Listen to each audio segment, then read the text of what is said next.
مولانا محمد وعلى آل سيدنا شفيعنا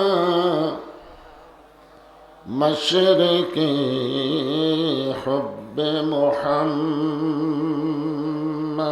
সকলে বলি সাল্লাল্লাহু मतलाए दीवानी माँ मतलाए खुर्शीद इश्कास सीनाए सुजानी माँ बलगल उला बिकमालिही कशफ दुजा बिजमालिह हसनत जमीओ खिसालिह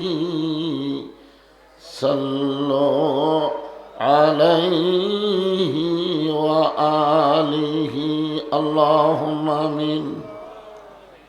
জান্নাতের বাগান থেকে জান্নাতি মানুষদেরকে নিয়ে আমি গুনাহগার তোমার রহমতের দরজায় দোখানা হাত তুলেছি আল্লাহ। হাসরের ময়দানে জব্বার আর কাহার নামে রূপ নিয়ে তুমি যখন বিচার শুরু করবে, তোমার সামনে দাঁড়ায়া সমস্ত নবীরা নাফসি নাফসি বলে কাঁদতে থাকবে। এমন কঠিন অবস্থা হাসরে হবে, সেদিন সমস্ত নবী তার উম্মতকে ভুলে যাবে, শুধু বলবে আল্লাহ আমার কি হবে, আমার কি হবে। একমাত্র দরদি নবী শাফাতের কান্ডারি ইয়া রব্বি হাবলি উম্মতি বলে সেজদায় পড়ে যাবে। সেই কঠিন মুসিবতের সময় আজকের এই মাহফিলকে ওসিলা করে আমাদের সবাইকে রাসূলের উম্মতের কাতারে আল্লাহ কবুল করে নিও। সুবহান রাব্বিকা রাব্বিল ইজ্জাতি আম্মা ইয়াসিফুন ওয়া সালামুন আলাল মুরসালিন আলহামদুলিল্লাহি রাব্বিল আলামিন। লা ইলাহা ইল্লাল্লাহ। মাইকের সাউন্ড একটু কমে দাও। লা ইলাহা ইল্লাল্লাহ লা ইলাহা ইল্লাল্লাহ লা ইলাহা ইল্লাল্লাহ জোরে লা ইলাহা ইল্লাল্লাহ। পাহাড় পর্বত নদ নদী এ নামে গাহে নীরবদি। পাহাড় পর্বত নদ নদী এ নামে গাহে নীরবদি। আমার আল্লাহ নামের এতই মধু, আল্লাহ নামের এতই জাদু, লুকিয়ে রাখছেন হে আল্লাহ জোরে লা ইলাহা ইল্লাল্লাহ। লা ইলাহা ইল্লাল্লাহ লা ইলাহা ইল্লাল্লাহ লা ইলাহা ইল্লাল্লাহ লা ইলাহা ইল্লাল্লাহ। মহব্বতে আল্লাহর জিকির করতে কোনো অলসতা নাই। লা ইলাহা যার দিলে আছে আমার আল্লাহর ভয়, যার মনে আছে আল্লাহর ভয়, যার দিলে আছে আল্লাহর ভয়। আল্লাহ আল্লাহ সব সময়, আহার নিদ্রা ভালো লাগে না, এই দুনিয়া ভালো লাগে না, ভালো লাগে শুধু আল্লাহ। লা ইলাহা লা ইলাহা ইল্লাল্লাহু মুহাম্মাদুর রাসূলুল্লাহ।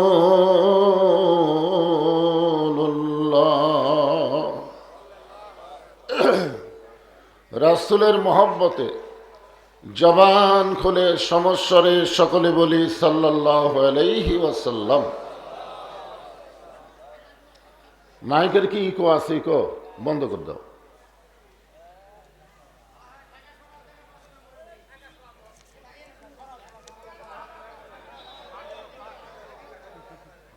কি সরবে?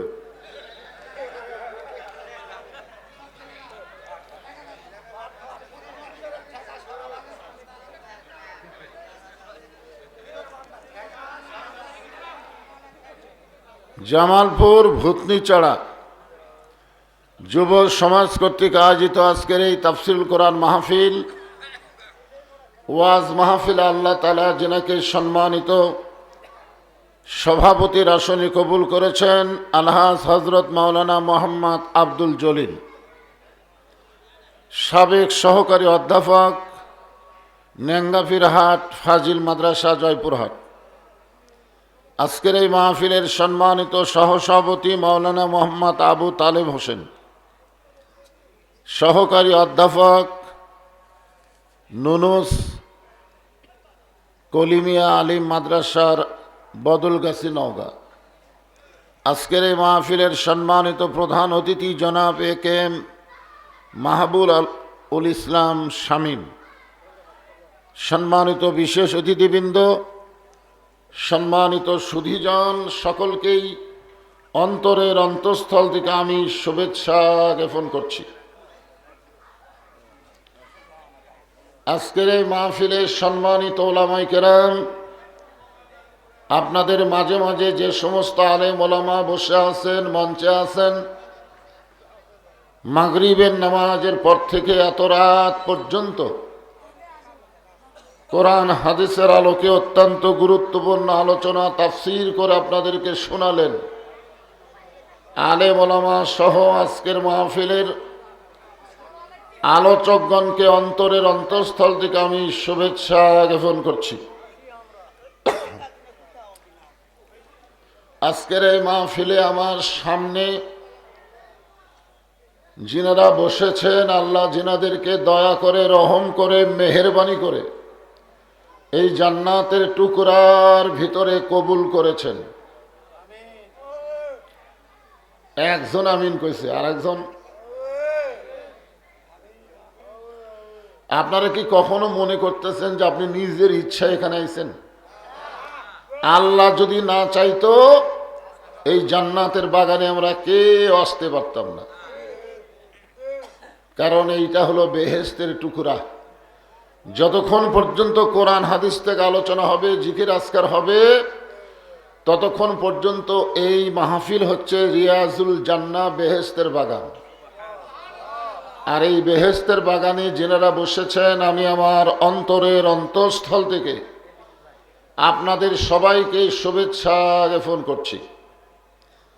আজকের এই মাহফিলে আমার সম্মানিতা মা বোনেরা, পর্দার অন্তরালে বসে বসে যারা আলোচনা শুনতেছেন, আমি সম্মানিতা মা বোনদেরকে অন্তরের অন্তঃস্থল থেকে শুভেচ্ছা জ্ঞাপন করে বর্তমান পরিবেশে বাংলাদেশে আপনারা কেমন আছেন?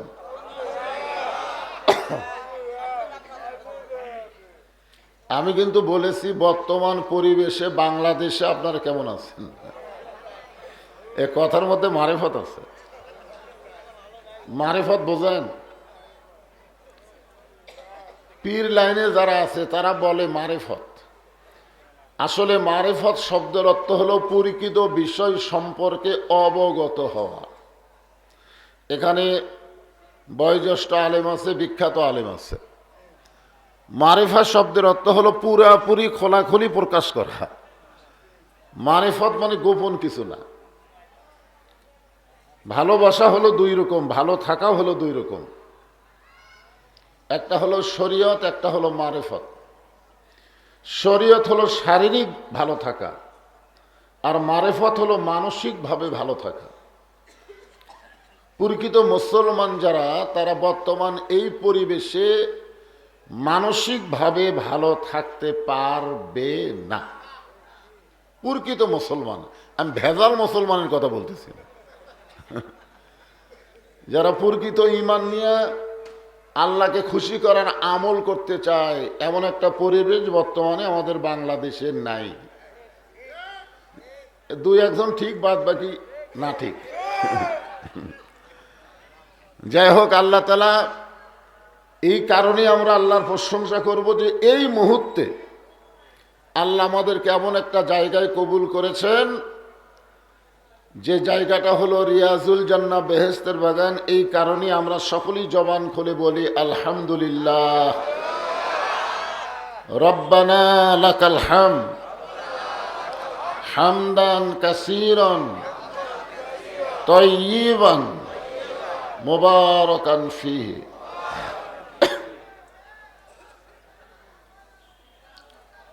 দেখছেন পরিবেশ?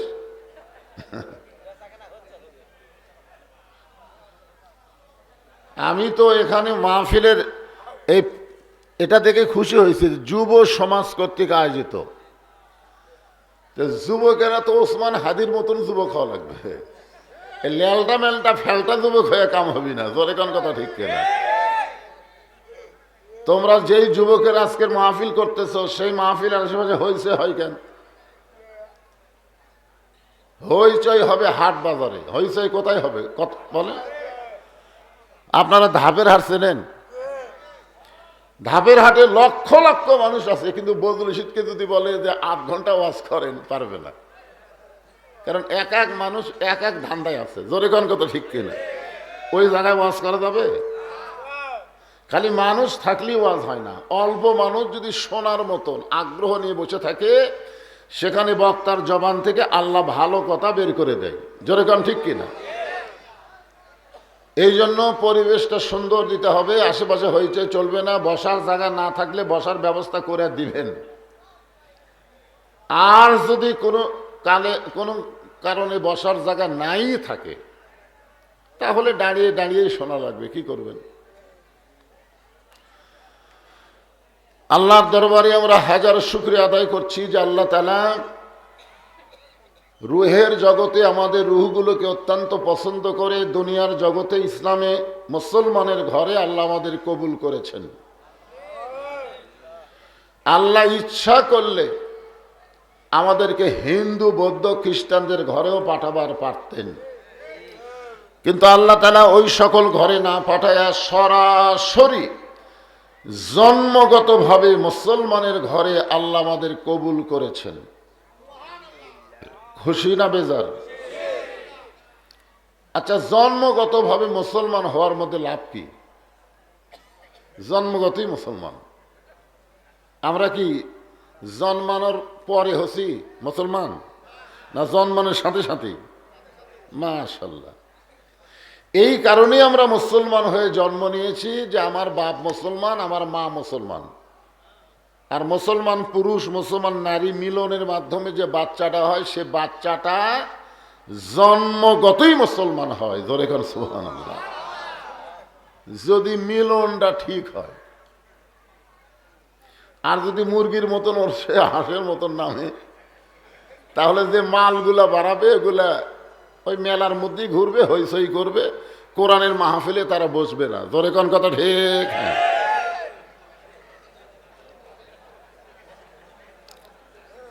জন্মগত মুসলমান হওয়ার মধ্যে লাভটা কি, এইটা বোঝানোর পরে আজকে যে আয়াতে কারিমা সূরা মুলক থেকে তেলাওয়াত করলাম, এটার তাফসীর হবে। আগে লাভটা শোনেন। আল্লাহর নবী মসজিদে নববীর মধ্যে বসে আছেন। নবী শুধু নিজে একা বসে নাই, নবীর দুই নাতি, নবীর দুই উরাতের উপরে বসে খেলা করতেছেন। এক নাতি দাড়ি ধরে টান মারতেছে, আর এক নাতি মাথার টুপি খুলে ফেলে দিচ্ছেন। এমন সময় হযরত আবু বকর রাদিয়াল্লাহু মসজিদের দরজাত গিয়ে ব্রেক করলেন, ভিতরে আর ঢুকতে পারলেন না। মানে এই দৃশ্য দেখার পরে তিনি আশ্চর্য হয়ে বলতেছেন, আল্লাহ, আমার নবী শুধু বিশ্ব নবী নয়, আমার নবী হলেন পৃথিবীর 1 নম্বর নানা। জোরে কোন সুবহানাল্লাহ। আমরা তো শুধু জানি নবী খালি বিশ্ব নবী, নাকি? নানা হিসাবে কয় নম্বর? কি নানা? মাথার টুপি খুলে ফেলে দেয়, দাড়ির টান মারে। আমাদের মতন নানা হলে কান সারা চড় মারতাম। জোরে কোন ঠিক? এই কথা। আর নবী দুই নাতিকে বুকের মধ্যে নিয়ে জড়া ধরে আবার চুমা খায়, বিরক্ত হয় না। আবু বকর রাদিয়াল্লাহু তাআলা আসমানের দিকে তাকিয়ে বলেন, আল্লাহ, এতদিন জানতাম আমার নবী শুধু বিশ্ব নবী, আজকে নিজের চোখে দেখলাম আমার নবী হলেন বিশ্বের শ্রেষ্ঠ নানা। তাহলে নানা হিসাবে আমাদের নবী কয় নম্বর? বাবা হিসাবে কেমনে বুঝলেন?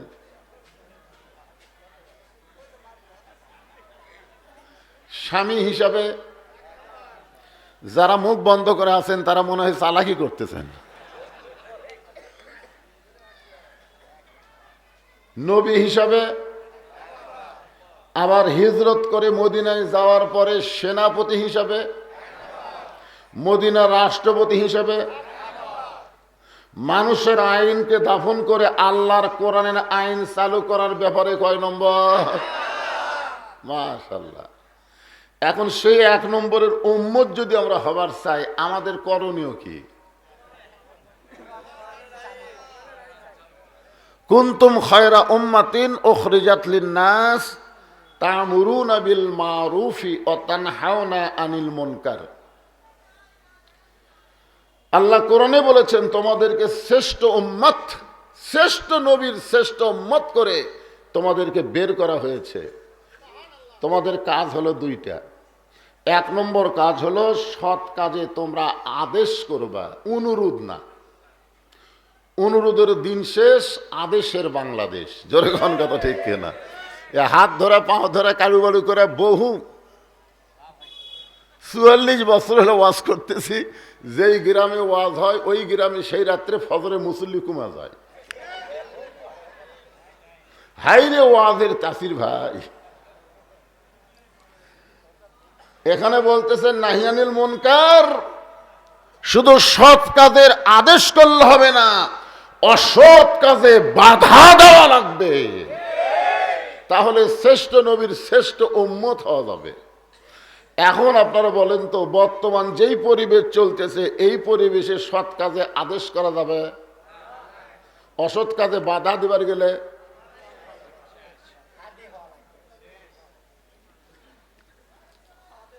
হ্যাঁ, তাহলে আমরা পালাম কি? শ্রেষ্ঠ একজন নানা, আমাদের নবীকে। এমন সময় হযরত ওমর মসজিদের মধ্যে প্রবেশ করতে গিয়া ব্রেক করে বললেন, আবু বকর ভাই, আপনি ভিতরে না ঢুকে বাহিরে দাঁড়িয়ে আছেন কেন জানতে চাই? আবু বকর বলে, ওমর, কি জন্য ভিতরে ঢুকে নাই, একবার তাকায় দেখ। ওমর ফারুক তাকায় দেখে কিছুক্ষণ পরে বলতেছে, সি সি, এই 2টা সন্তান বড় বেদব হয়ে গেছে। এরা সব সময় নবীকে কষ্ট দেয়। মানে মাথার টুপি খুলে ফেলা দেয়, মুখের দাড়ি ধরে টান মারে। এটা ওমর ফারুককে কি লাগছে? বিরক্ত লাগছে। জোরে কোন কি লাগছে? যেই নবীর জুতার পরশে আল্লাহর আরশ ধন্য হয়ে যায়, সেই নবীর দাড়িতে টান মারবে, টুপি খুলে ফেলে দিবে, এটা ওমর ফারুকের সহ্য হয়নি। যার কারণে বলছে, সি, এই 2টা সন্তান বড় বেদব, এরা সবসময় নবীকে কষ্ট দেয়। সঙ্গে সঙ্গে হযরত আবু বকর এভাবে আমার দিকে তাকায় দেখেন, শাহাদত আঙ্গুল তুলে বললেন, ওমর, যেই কথা একবার বলেছো এই কথার দ্বিতীয়বার বলবা না। আল্লাহ রাসূল বলেছেন আমার 4 জন সাহাবী 1 নম্বর। কয়জন? সবচাইতে নরমে 1 নম্বর আবু বকর, সবচাইতে গরমে 1 নম্বর ওমর, সবচাইতে সম্পদে 1 নম্বর ওসমান, সবচাইতে জ্ঞানী 1 নম্বর আলী। তাহলে 4 জনই কয় নম্বর? এক একজন এক এক বিষয়ে কিন্তু 1 নম্বর। তাহলে সবচাইতে নরমে 1 নম্বর আবু বকর আর সবচাইতে গরমে 1 নম্বর ওমর। তাহলে নরমটাই কি করছে? ওমর নরমটাই। যে কথা একবার বলছো এ কথার দ্বিতীয়বার বলো না। হযরত ওমর 3 ধাপ পিছনে গেছে। কারণ নরম মানুষ যদি গরম হয় হাসিনার মতন ফ্যাসিস্ট খেয়ে পলান লাগে। ধরে কোন কথা ঠিক কিনা? হাসিনা মনে করছিল বাংলাদেশের মানুষ এমন নরম হওয়া আছে এরা জীবনে গরম হওয়ার পারবি না। এই জন্য আমি বলবো আগামীতে যারা ক্ষমতায় যাওয়ার চিন্তা করতেছেন তারা এই বাংলার নরম মানুষদেরকে আর গরম করবেন না। ধরে কোন কথা ঠিক কিনা? ওরা ভারত গেছে, আপনাকে পলানোর জায়গাই থাকবে না। ওমর ফারুক বলেন আবু বকর ভাই আপনি নরম মানুষ, এত গরম হওয়ার পিছনে কারণ কি জানতে চায়? আবু বকর বলেন ওমর সবসময় নরম থাকা জায়েজ নাই। আমার দিকে খেয়াল করবেন, সবসময় নরম থাকাও জায়েজ নাই। আপনি ছেলেকে ভাত খাওয়ার সময় ডাকতেছেন, জোহরের নামাজ আপনি একলাই মসজিদে পড়লেন, আপনি বাবা একলাই মসজিদে গিয়ে জোহরের নামাজ পড়লেন, আর জোহরের নামাজ পড়ে এসে আপনার 18 বছরের পাটাক আপনি ডাকতেছেন বাবু আসো ভাত খায়, বাবু আসো ভাত খায়। ফেরেশতারা বলবে আল্লাহ এই শয়তানের কান্দ আমরা কি লাগবো? এই নামাজ পড়বার যাওয়ার সময় বেটাক ডাক দেয় না, আর ভাত খাওয়ার সময় বেটাক ডাক, ই আসলে কে? আল্লাহ বলতেছে ই হচ্ছে আজর। আজর যেরকম ইব্রাহিম নবী নমরুদের আগুনে পুড়ানোর জন্য রশি টানছিল, ই নামাজি বাবা হয়ে তার জন্ম দেওয়ার সন্তানকে জাহান্নামের আগুনে ফেলে দেওয়ার ব্যবস্থা করতেছে। জোরে কোন কথা ঠিক কিনা? আপনি কি মনে করতেছেন সবসময় নরম হওয়া যায় আছে? বউকে আপনি ভালোবাসবেন, দয়া করবেন, মহব্বত করবেন। আল্লাহ কোরআনেও বলেছেন হুন্না লিবাসুল্লাকুম ওয়া আনতুম লিবাসুল্লাহ হুন্না।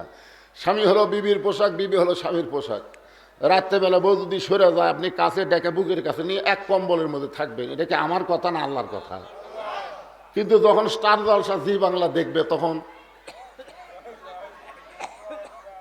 কোন আপনার বউ যখন ভারতের চ্যানেল দেখবে তখনই কি কম্বলের মধ্যে টেনে নিবেন? ওই সময় গরম হওয়া লাগবে, ওই সময় কি হওয়া লাগবে? হ্যাঁ, একটু মনোযোগ দিয়ে শুনবেন। ওমর ফারুক বলেন আবু বকর ভাই এই গরম হওয়ার কারণটা আমি একটু আপনার কাছে জানতে চাই। আবু বকর বলেন ওমর তুমি যে 2টা সন্তানকে বেয়াদব বলতেছো তুমি তাদেরকে চিনো? মারাত্মক কথা। যদি বলতো তুমি তাদেরকে জানো তাহলে উত্তর সহজ হয়ে যেত, কিন্তু কি বলেছে? চিনো।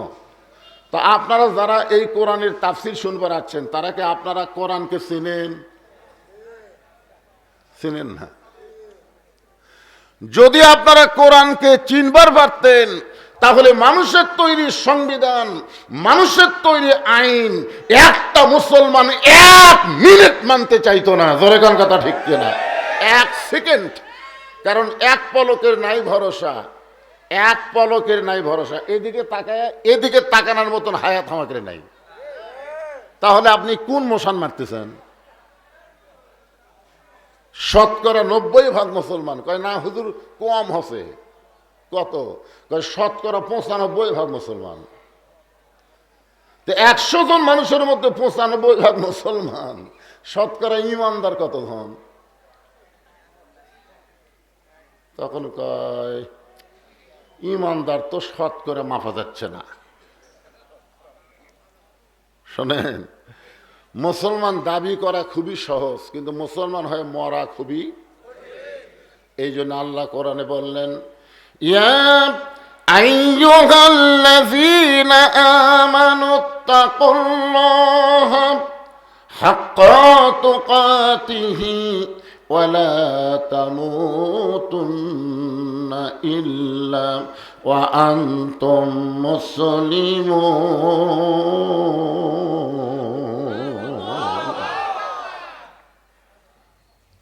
আমরা আইন মানব কার? বর্তমান মানতেছি কার? তাহলে কোনো চেষ্টা করা লাগবে না, লাগবে না।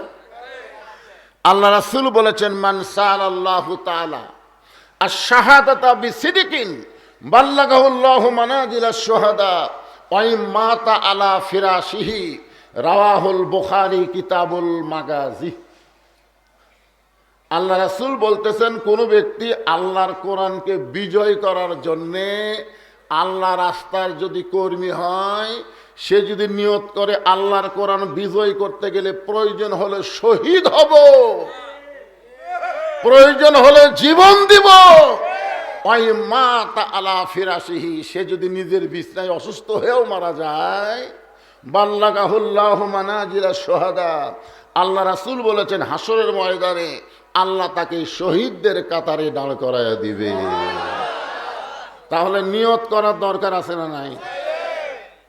পরিবেশ পাল্টানোর দরকার আছে না নাই? আল্লাহর কোরআনের খালি ওয়াজ শুনবো না, বাস্তবে আল্লাহর কোরআন অনুযায়ী আমরা চলবার চাই। জোরে কোন কথা ঠিক কিনা? আপনার এই নিয়তটা কি করবার পারবেন না?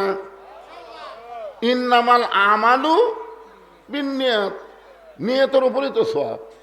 এটি হয়েছে, এটি গল্প হয়, কি হয়?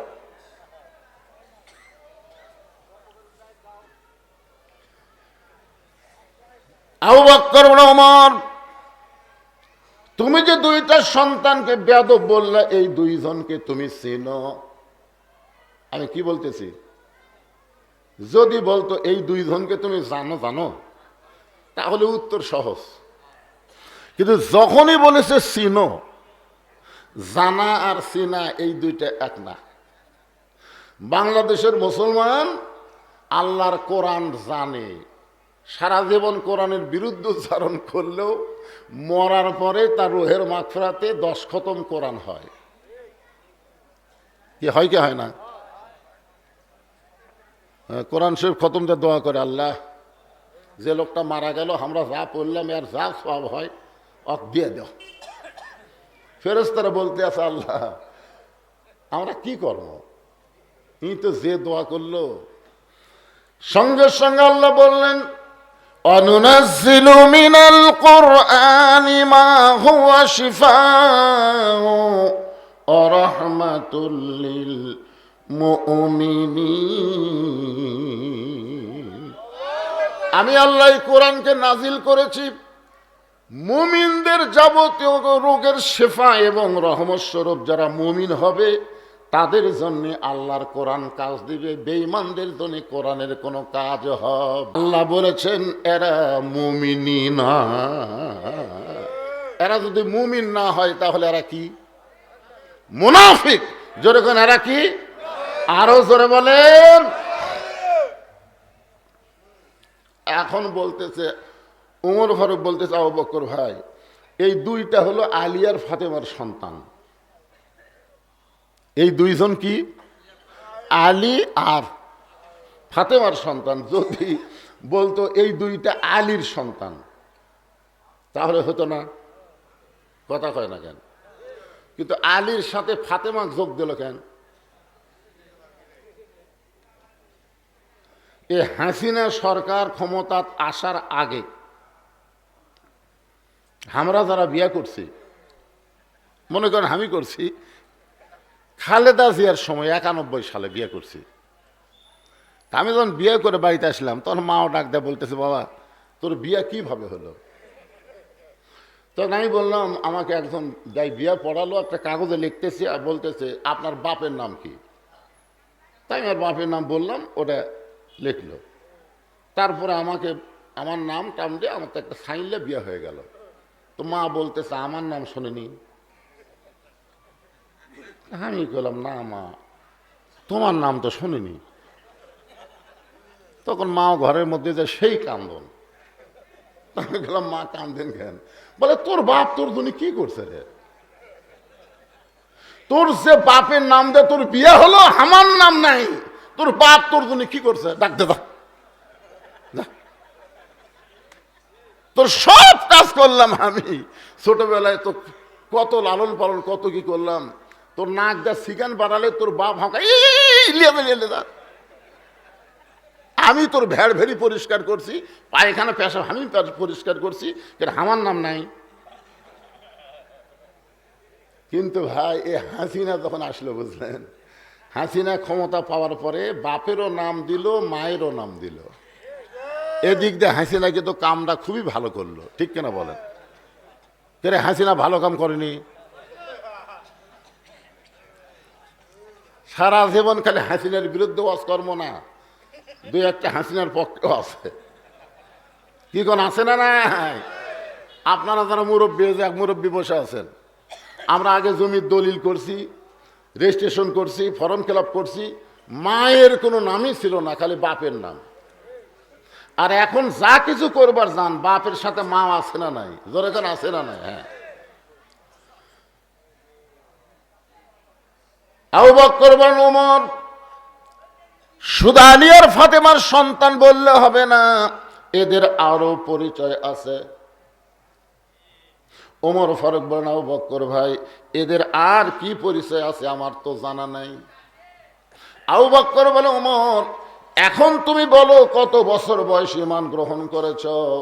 ওমর ফারুক বললেন, 27 বছর বয়সে। আবু বকর বলে, আমি 35 বছর বয়সে ঈমান গ্রহণ করেছি। ওমর, ঈমান গ্রহণ করার আগে তুমি কি ছিলা? ওমর ফারুক বলে, আমি কাফের ছিলাম। আবু বকর বলে, আমিও কাফের ছিলাম। হিসাব করে দেখো, তোমার হায়াতের 27 বছর তুমি কুফরে হালে কাটাইছো, আমার হায়াতের 35 বছর আমি কুফরে হালে কাটাইছি। আর যে দুইটা সন্তানকে তুমি বেয়াদব বলতেছো, এরা জান্নাতি হয়ে জন্ম নিয়েছে। ওমর ফারুক দুই চোখের পানি ছেড়ে দিয়ে বলে, ভাইজান, এই কথা তো আমি কোনোদিন চিন্তা করি নাই। আজকে যারা আমরা এখানে বসে আছি, আমাদের ভাগ্য কত ভালো যে আমরা জন্মসূত্রে মুসলমান হয়ে জন্ম নিয়েছি। ধরে কোন কথা ঠিক কি না?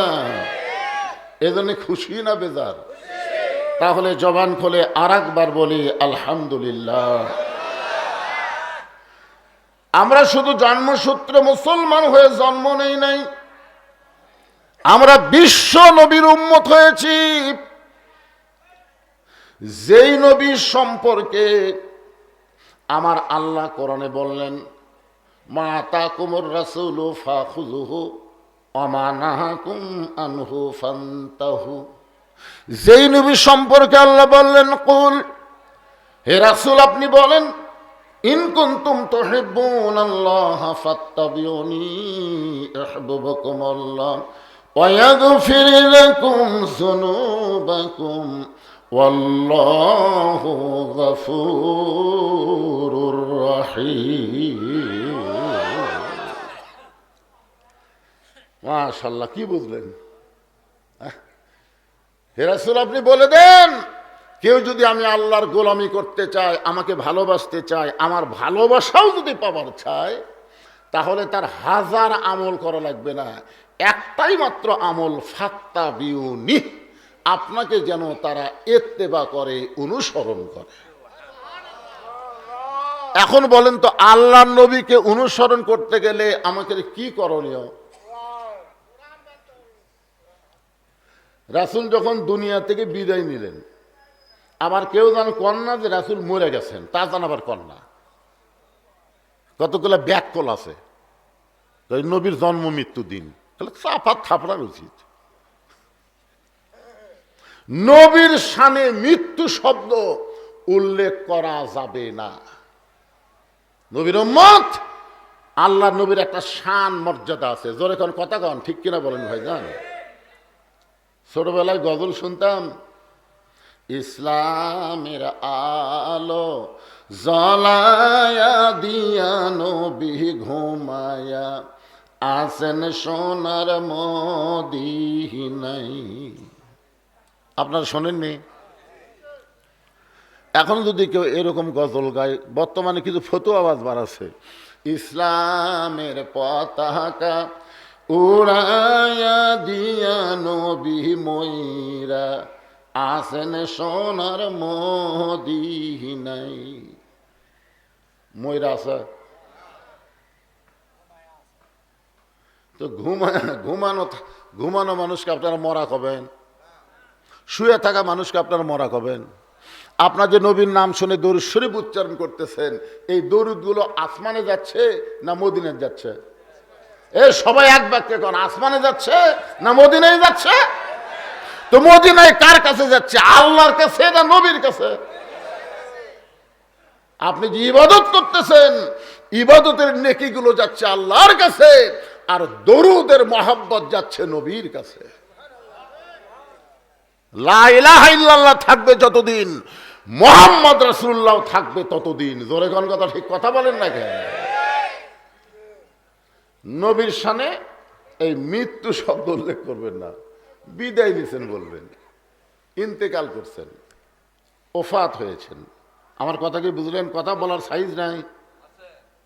তো 10 টাকা ভিক্ষা দিলাম, যা বুঝলিবি, ওফাত থেকে মারবি। আর যদি বলেন ভাই তোকে 10 টাকা হাদিয়া দিলাম রে, এক কাপ চা খাস, এই কথা বলার মধ্যেই তো কম বেশি, ভিক্ষা আর হাদিয়া কম বেশি আছে না? নাই কথা কন না কেন? হ্যাঁ, খালি বলার মতন একটু আপনার নবীর শান, নবীর মর্যাদার দিকে খেয়াল করবেন। অনেকগুলো সাহাবী উম্মাহাতুল মুমিনিন মা আয়েশার কাছে গিয়ে বললেন, মা, আল্লাহর নবীর সম্পর্কে আমরা আপনার কাছে কিছু জানতে চাই। নবী যখন বিদায় নিয়েছে, সেই নবী সম্পর্কে আপনার কাছে আমরা কিছু জানতে চাই। মা আয়েশা ঘরের ভিতর থেকে বললেন, তোমরা কি আল্লাহর কোরআন পড়ো না? বলে, আমরা আল্লাহর কোরআন পড়ি। মা আয়েশা বললেন, তাহলে আমার কাছে নবীর সম্পর্কে জানতে আসলে কেন? তোমরা শুনে নাও, আল্লাহর কোরআন যেমন, নবী হলেন কোরআনের বাস্তব রূপায়ণ। তাহলে আমরা যদি নবীকে ইত্তেবা করতে চাই, এটা বাদ দিয়ে থুয়ে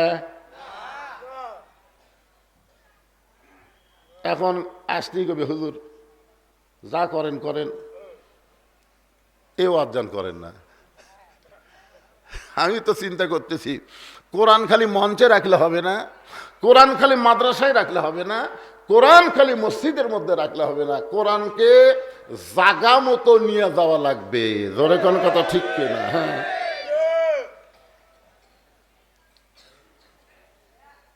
যখন তুর পর্বতের কিনারায় মুসা নবী দাঁড়ায় আছে, এমন সময় আল্লাহ বলতেছেন, মুসা তুমি কেমন আছো? তো মুসা বলতেছে আলহামদুলিল্লাহ। তো মুসা আল্লাহর সঙ্গে কথাবার্তা বলতে পারে, এই কারণে বলতেছে, আল্লাহ আপনি কেমন আছেন? সঙ্গে সঙ্গে আল্লাহ বলেন, মুসা আমি আল্লাহ কেমন আছি যদি দেখবার চাও, ইজহাব ইলা ফিরআউন ইন্নাহু তাগা। আমি আল্লাহ কেমন আছি যদি জানবার চাও, দেখবার চাও, তো মসজিদত যাও, নাকি মাদ্রাসাত যাও? ফিরআউনের রাজ দরবার কি বুঝতেছেন? আল্লাহ দেখবার গেলে মুসা কুড়ি যাওয়া লাগবে, মসজিদত, মাদ্রাসাত না রাজ দরবারত? তো আল্লাহ যদি বলে ইলা ফিরআউন, ফিরআউনের রাজ দরবারে যাও। আজকে যারা মুসলমান কোরআনের ওয়াজ শুনি, শুধু কোরআনের মঞ্চে থাকলে হবে না, কোরআনকে সব জায়গায় পৌঁছে দেওয়া লাগবে। জোরে কোন কথা, ঠিক কিনা? কথা বলেন। হ্যাঁ, এই জন্য আয়াতে কারিমা তেলাওয়াত করেছি, আল্লাযী খলাকাল মাউতা ওয়াল হায়াতা লিয়াবলুয়াকুম আইয়ুকুম আহসানু আমালান ওয়া হুয়াল আজিজুল গফুর।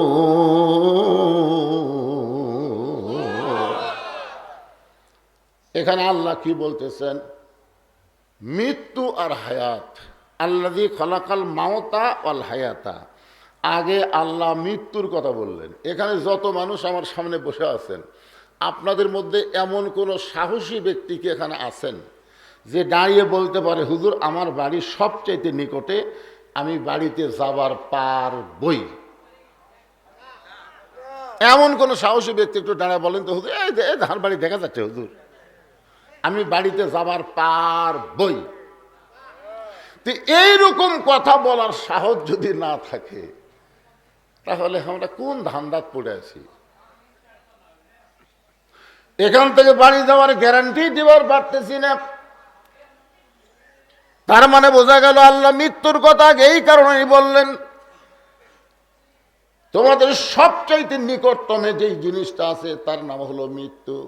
সবচাইতে নিকটতম জিনিসের নাম কি? আমাদের সবচাইতে নিকটে যা আছে তার নাম কি?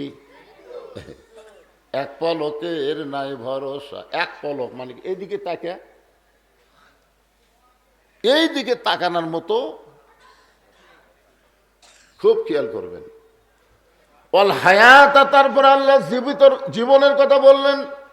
এরপর আল্লাহ বললেন লিয়াবলুয়াকুম, তোমাদেরকে পরীক্ষা করা হবে। আইয়ুকুম আহসানু আমালা। আহসান মানে সুন্দর, আমল মানে কর্ম। সুন্দর আমলের পরীক্ষা করা হবে। এখন সুন্দর আমল যদি আমরা করতে চাই, আপনারা বলেন তো সুন্দর একটা পরিবেশের দরকার আছে না নাই? কথা বলা লাগবে। সুন্দর একটা পরিবেশ যদি তৈরি করতে চাই, তাহলে সুন্দর একটা সমাজের দরকার আছে না নাই? সুন্দর একটা সমাজ যদি তৈরি করতে চাই, তাহলে সুন্দর একটা রাষ্ট্রের দরকার আছে না নাই? সুন্দর একটা রাষ্ট্র যদি গঠন করতে চাই, তাহলে সুন্দর আল্লাহর কোরআনের সংবিধানের দরকার আছে না নাই? এখানে আওয়ামী লীগ, বিএনপি, জাতীয় পার্টি, জামাত, তাবলিগ, পীর মুরিদি বলে কোনো কথা না। এখানে যত মানুষ বসে আছে আমরা সবাই এক দল। ধরে কোন কথা ঠিক কিনা? আপনি যখন আল্লাহর ঘর মসজিদের মধ্যে ঢুকবেন, আওয়ামী লীগকে জিজ্ঞেস করে বলবেন মসজিদ কার ঘর? আওয়ামী লীগ বলবে আল্লাহর ঘর। বিএনপিকে জিজ্ঞেস করেন মসজিদ কার ঘর? বলবে আল্লাহর ঘর। তাবলিগকে বলেন মসজিদ কার ঘর? কয় আল্লাহর ঘর। জামাত ইসলাম, পীর মুরিদি যারাই যে দল করুক, জিজ্ঞেস করবেন মসজিদ কার ঘর? সব দলের মুসলমান বলবে মসজিদ কার ঘর? তাহলে মসজিদ যদি ঘর আল্লাহর হয়, কোরআন কার? আরো জোরে। মসজিদের মধ্যে যারা নামাজি, সে বাহিরে যে দলই করুক না কেন, মসজিদের মধ্যে যখন ঢুকে যায় তখন কিন্তু আর বাহিরের দলের কথা খেয়াল থাকে না। সব দল ভাঙ্গা এক কাতার করে দাঁড়ায়। ধরে কোন ঠিক কিনা? তাহলে মসজিদ আল্লাহর ঘরের মধ্যে সব দল ভাঙ্গা যদি এক কাতার হবার পারেন, আল্লাহর কোরআনের মাহফিলে যতক্ষণ আমরা বসে থাকব, ততক্ষণ আমরা সব দল ভাঙ্গা আমরা এক দল হব। ধরুন কয় দল? এখন দলাদলি বাদ দেন তো। ওয়াজ শোনার পরে যাওয়ার সময় রাস্তার যা ইচ্ছা তাই করেন। যতক্ষণ সামিয়ানার তলে আমরা বসে থাকবো, আমরা সবাই কোরআনের দল হব। ঠিক আছে ভাইজান? কারণ এখান থেকে বাড়ি যাওয়ারই গ্যারান্টি তো খামাখা বেকা হয়ে থাকা লাভ কি? এক মুরিদ পীর সাহেবের কাছে গিয়ে বলতেছে, হুজুর আমি একটু তাড়াতাড়ি ধনী হবার চাই, তা আমার কেমন কিছু দোয়া দরুদ আছে? পাগলা, একটা দোয়া দরুদ আছে কিন্তু কঠিন রে। বলে কি? বলে তো কোরআনের মধ্যে সূরা জিন আছে, এই সূরা জিনের প্রথম 3 আয়াত বাদ দিব, বাদ দিয়ে 4 আয়াত থেকে 11 আয়াত পর্যন্ত চোখ বন্ধ করে 5 বার তেলাওয়াত করব। এক খুরি সরিষার তেলের মধ্যে পানের বোতলে ঘুরাবো। এরপরে দেখবো একটা জিন এসে খাড়া হবে, ভয়দান করিস না। তুই বাড়ির যে ওই পীরের কথা মতো জিন এসে হাজির। ওই আমল করছে, জিন হাজির হয়ে বলে, হুজুর আমারে ডাকলেন কেন? বলে আমি গরিব মানুষ, আমার অনেক টাকার দরকার। জিন অনেকগুলো টাকা এনে দিছে। দিয়ে বলে হুজুর এখন কি করব? বলে আমি গরিব মানুষ, আমার ভাঙ্গা বাড়ি চাঙ্গা করে দেওয়া লাগবে। ভাঙ্গা বাড়ি জিন চাঙ্গা করে দিছে। দিয়ে কয় হুজুর এখন কি করব? বলে আমার অনেকগুলো ভালো ভালো খাবার লাগবে, খাবার ব্যবস্থা কর। তো জিন খাবার ব্যবস্থা করে দিয়ে বলতে হুজুর এখন কি করব? করছে এখন তার কিছু নাই রে। তাই না, আমার কাজ দেওয়া লাগবে তো। আপনি আমাকে যখন ডাকিছেন আমি বেকার কিন্তু থাকবো না, কাজ আমাকে দেওয়াই লাগবে, যদি কাজ দেবার না পারেন আপনার ঘাড় ভাঙবো। তখন মুরিদ চিন্তা করে আমি তো জিন হাজির করে পারি রে, এক তো তাড়াবার পারি না। এক দৌড়ে পীরের কাছে গেছে, জিন কয় দৌড়া লাভ নাই, কাজ দেন। পীরের কাছে গেছে, পীর কয় করে দৌড়ে বলে আপনার কথা মতো আমল করে জিন হাজির হতে আমি যা চাই তাই দিছে, এখন খালি বলে কাজ দাও, কিন্তু আমার তো কোনো কাম নাই, আমি এখন কি দিব? তো জিন বলতে যে কাজ যদি না থাকে আমার বলে ঘাড় মটকাবি, এই ভয়ে আপনার কাছে আসছি, এখন আপনি কি করবেন? বলে জিন কোথায়? ও যে আসতেছে। কেরে জিন খবর কি? বলে কাজ দেন। তখন পীর সাহেব বলতে যে আমার একটা কাজ আছে। বলে কি কাজ? বলে কুত্তের বেকা নেস সোজা কর যা। তো জিন নেয়াজ টানে সোজা হয়, ছাড়ে দিলি বেকা হয়, টানে সোজা হয়, ছাড়ে দিলি বেকা হয়। জিন কই পীর সাহেব এমন কাম দিল, কিয়ামত হয়ে যাবি, এই কাম তো শেষ হবে না। আমাদের বাংলাদেশে এমন কিছু শ্রোতা আছে বুঝলেন, এরা কুত্তের নেজের মতন বেকা, যতক্ষণ মাহফিলে থাকে ততক্ষণ ঠিকই থাকে, যেই মাহফিল থেকে বের হয় আবার আগের মতোই বেকা হয়ে যায়। কথা কন না কেন?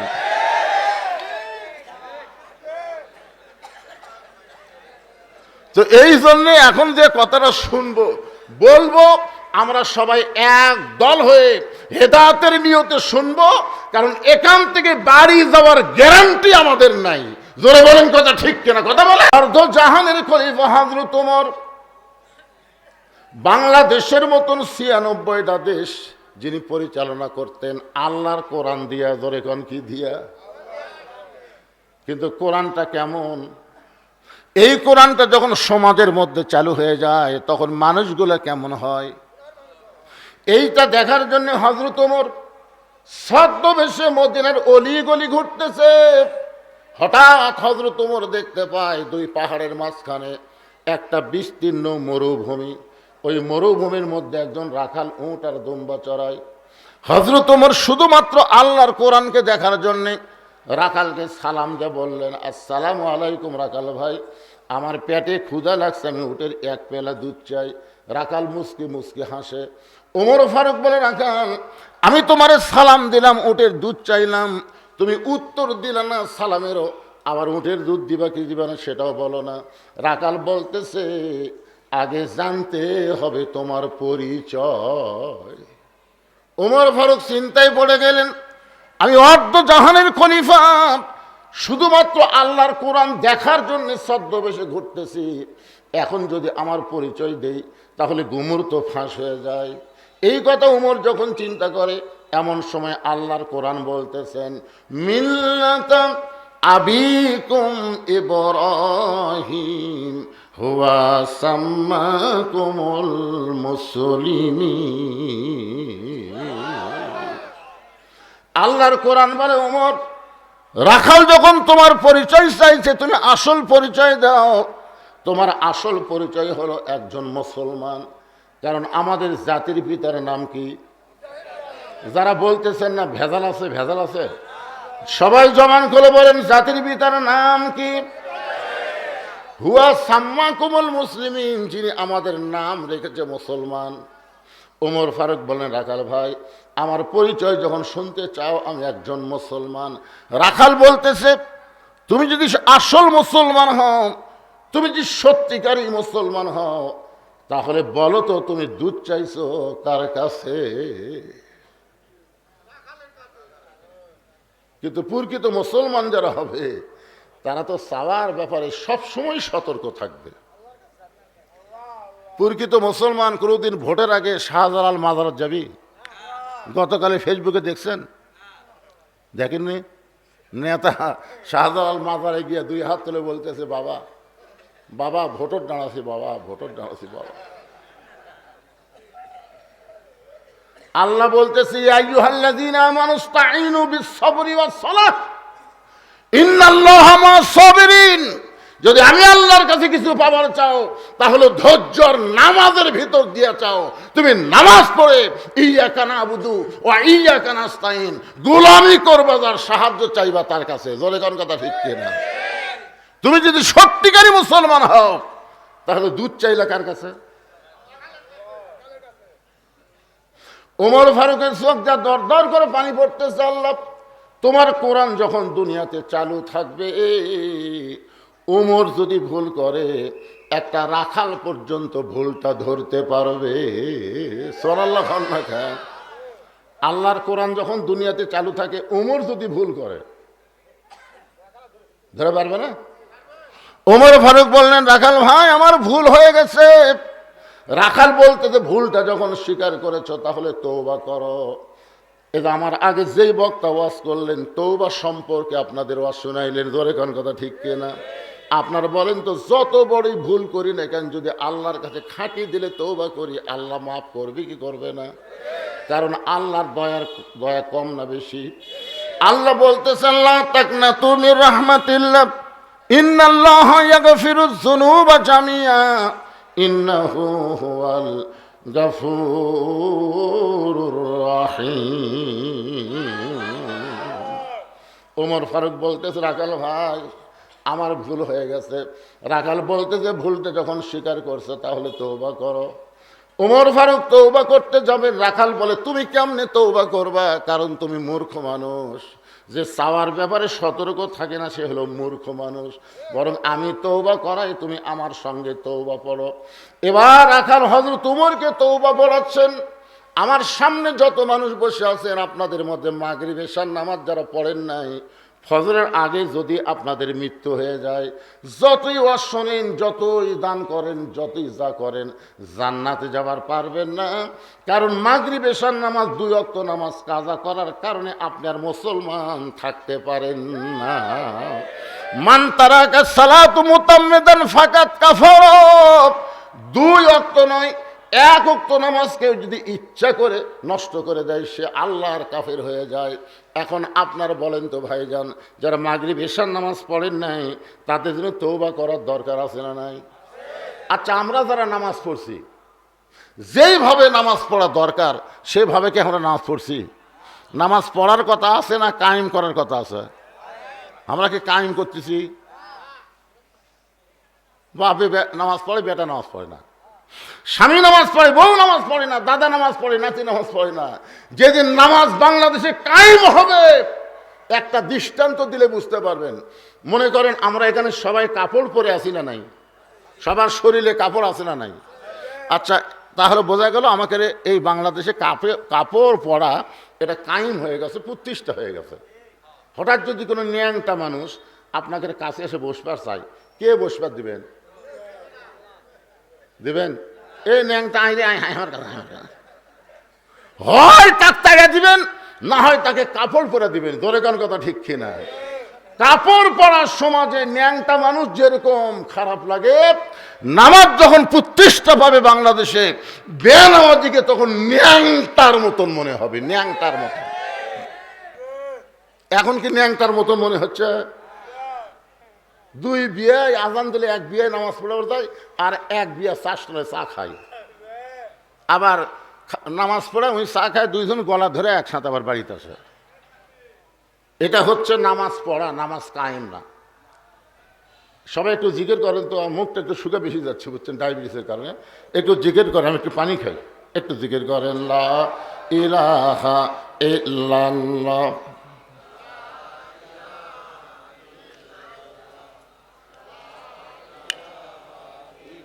মহব্বত আল্লাহর জিকির। লা ইলাহা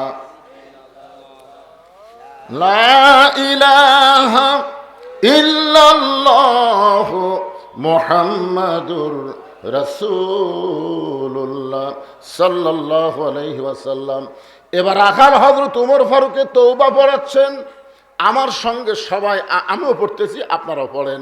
আস্তাগফিরুল্লাহ পড়েন, আস্তাগফিরুল্লাহ রব্বি মিন কুল্লি জামবে ওয়া তুবু ইলাইহি। তওবা পড়ানোর পরে ওমর ফারুক বলতেছেন, ও রাখাল ভাই, আল্লাহর হস্তে উটের 1 পেয়ালা দুধ দাও। রাখাল মুস্কি মুস্কি হাসে। ওমর ফারুক বলে, আবার হাসো কেন? বলে, হাসার কারণ হলো তওবা করার পরে তুমি আবার মুনাফিকি করলে। যেই কইছে মুনাফিক, ওমর ফারুকের চেহারা রক্তের মতো লাল হয়ে গেছে। এই বেটাই, আমার মধ্যে মুনাফিকের কি দেখলে? রাখাল এত চিল্লাস কেন? কোরআনের আইন যখন চালু হবে তখন সবাই ভাই ভাই হয়ে যাবে। ধরে কার কথা ঠিক কিনা? তুই গরম দেখাবি, আমার গরম নাই, কারণ আইন কি মানুষের চলে না আল্লাহর? ধরে কোন কার আইন চলে? যদি ডিসির কাছে ফকির দেয় খাড়া হয় নামাজের কাতারত, ডিসিকে কোনার ঘুরতে পারবি? কে রে ফকির? এই তুই কে আমার কাছে ফকির? এটা তোর বাপের জায়গা, ডিসিগিরি করিস বেড়াতা। মসজিদ যেমন বর্তমানে আল্লাহর, যেদিন কোরআন দিয়ে বাংলাদেশ চলবে সেদিন গোটা বাংলাদেশও মসজিদের মতো আল্লাহর হয়ে যাবে। জোরে কোন কথা ঠিক কিনা? ওমর ফারুক গরম হয়ে বলছে, এই মিয়া আমার মধ্যে মুনাফিকের কি দেখলে? এই মিয়া এত রাগ করিস কেন? ওমর ফারুক মেজাজ নরম করে বললেন, ভাইজান আমার মধ্যে মুনাফিকের কি দেখলা? রাখাল বলতেছে, লিমা তাকুলু মা লা তাফআলু। তোমার মুখের সাথে মনের মিল নাই। ওমর ফারুক বলে, আমার মুখের সাথে মনের মিল নাই কেমনে? বলে, তুমি সত্যি করে বলো তো আমি উটের মালিক। আমি যদি উটেরই মালিক হতাম তুমি আমাকে রাখাল করলে কেন? আর যখনই তুমি আমাকে রাখাল কইছো তখন তোমার মন বলতেছে আমি উটের মালিক না। আর মালিক বাদ দা রাখালের কাছে কেউ যদি আল্লাহ রস্তেও চায় রাখাল দিবার পারবি না। যার প্রমাণ আমি নিজে বহু মাহফিলে কইছি। টেজ থেকে কেবল নামছি, ইতিমধ্যে এক লোক 100 টাকার চকচকার নোট আমার হাতে দিয়ে কয়, হুজুর দোয়া করেন। আমি পকেটের মধ্যে থিয়া বললাম, কি দোয়া? হুজুর আমার বইয়ের পেটে বাচ্চা আইছে, আল্লাহ একটা পুত্র দেয়। তখন আমি পকেট থেকে 200 টাকা বের করে ওর হাতত দিলাম। তো বলে, হুজুর আমি তো টাকা চাইনি, দোয়া চাইছি। পাগলা তুইও যা, আমিও চাই। আমি নিজেই 3টা মেয়ের বাপ রে, আমি নিজেই 3টা মেয়ের বাপ। আমার দোয়া দিয়ে যদি কারো বইয়ের পুত্র হয় তাহলে আমারটার হবি না? তুই কি মনে করিস আমি লাগাতার 3টা মেয়ে লিছি, আমি দোয়া করা বাদ দিছি? আরে প্রথম একটা মেয়ে হয়েছে, তারপরে বাচ্চা আসলে খালি দোয়া করছি আল্লাহ এবার একটা পুত্র দিও, আল্লাহ আবার কন্যা সন্তান দিছে। তারপরে স্বামী স্ত্রী 2 জন রাগ করে কমপক্ষে 14 বছর আমরা ওয়েট করছি। তারপর আবার চান্স লিছি, মক্কা মদিনার বাপ মাও লিয়ে গেছি, দোয়া করে লিছি আবার একটা মেয়ে। তাহলে আমার দোয়া দে, আমার বয়েরটা যদি না হয় তোর বয়েরটা হবে?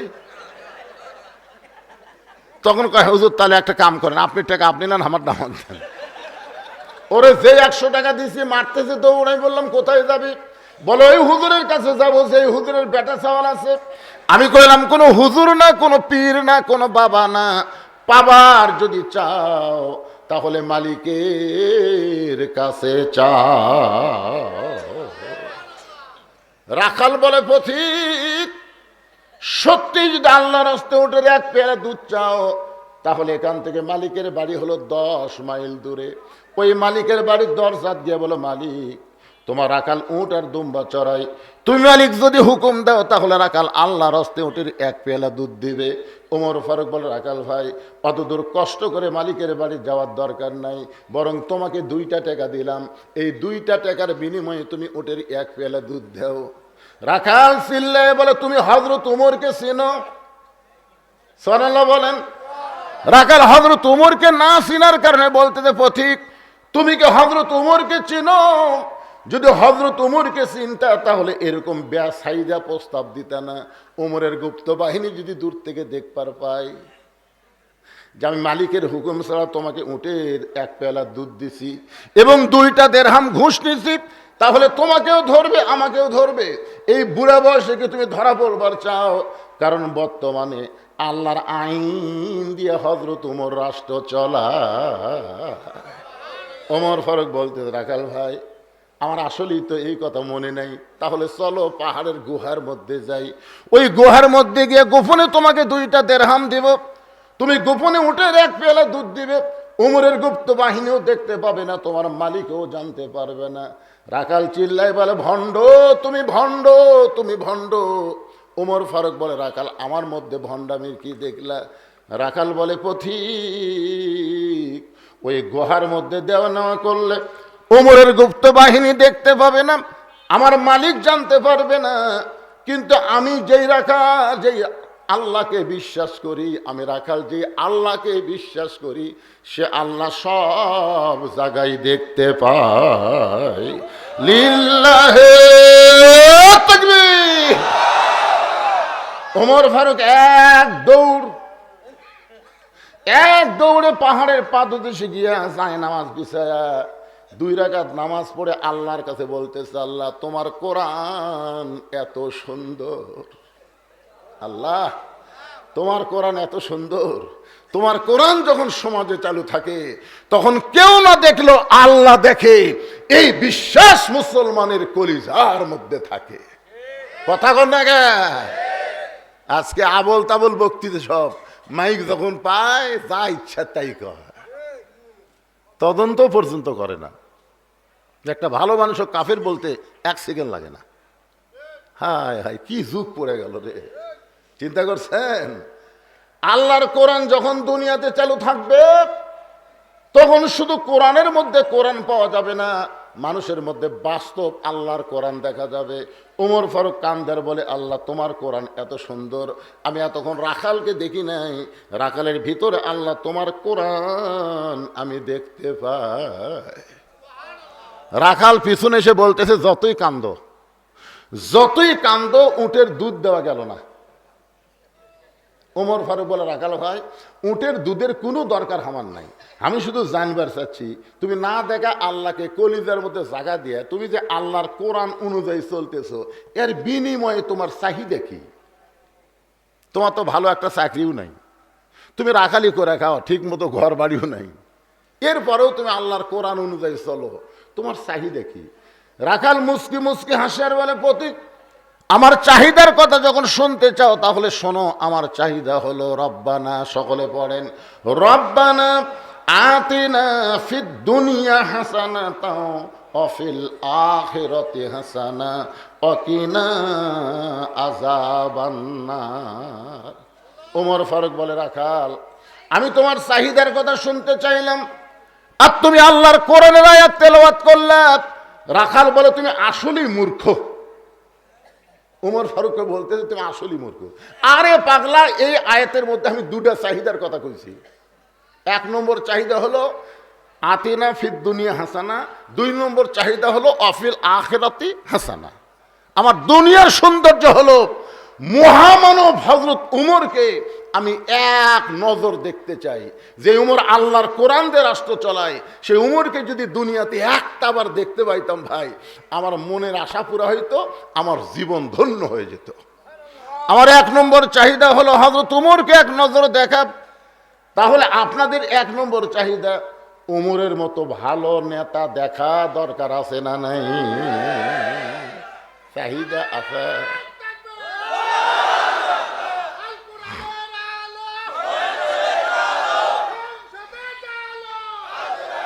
লিল্লাহে তাকবীর।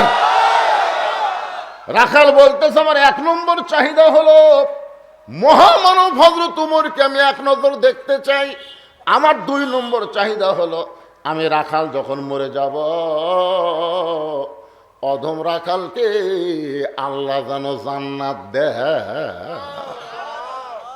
ওমর ফারুক দৌড়ে গিয়ে রাখালের হাতটা আমার হাতের দিকে তাকায় দেখে এভাবে হাতটা খপ করে ধরছে, ধরেই 3 বার চুমা খাচ্ছে। রাখাল কয়, পাগল নাকি রে, আমার ঘামা হাতে তুমি 3 বার চুমা দিলে? ওমর ফারুক বলে, রাখাল ভাই তোমার 2 নম্বর চাহিদা আল্লাহ পুরা করছে, মরার সঙ্গে সঙ্গেই আল্লাহ তোমার জন্য 8টা জান্নাতের দরজা খুলে দিবে। আপনারা সুবহানাল্লাহ কন, কিন্তু রাখাল সুবহানাল্লাহ কয় না। ওমর ফারুক বলে, রাখাল তোমার 2 নম্বর চাহিদা আল্লাহ পুরা করছে, মরার সঙ্গে সঙ্গে আল্লাহ তোমার জন্য 8টা জান্নাতের দরজা খুলে দিবে। রাখাল সুবহানাল্লাহ কয় না। ওমর ফারুক 3য় বার কইছে, কিন্তু রাখাল সুবহানাল্লাহ কয় না। ওমর ফারুক কয়, কে রে, মরার পরে 8টা জান্নাতের দরজা আল্লাহ খুলে দিবি, সুবহানাল্লাহ কইস না কেন? রাখাল বলতেছে, বাকির কথা ভালোই বলতেছো, মরার পরে 8টা জান্নাতের দরজা আল্লাহ খুলে দিবি, এই বাকির কথা ভালোই বলতেছো, কিন্তু হযরত উমরকে এক নজর দেখতে পাবো, এই দুনিয়া হলো নগদ, দুনিয়া কি, আর আখেরাত হলো বাকি। আখেরাত কি, কথা কন না কেন ভাই? তা আপনি নগদ দুনিয়াতে খারাপি করে বাকি আখেরাতে ভালো পাবেন। আজ নগদ কাল বাকি।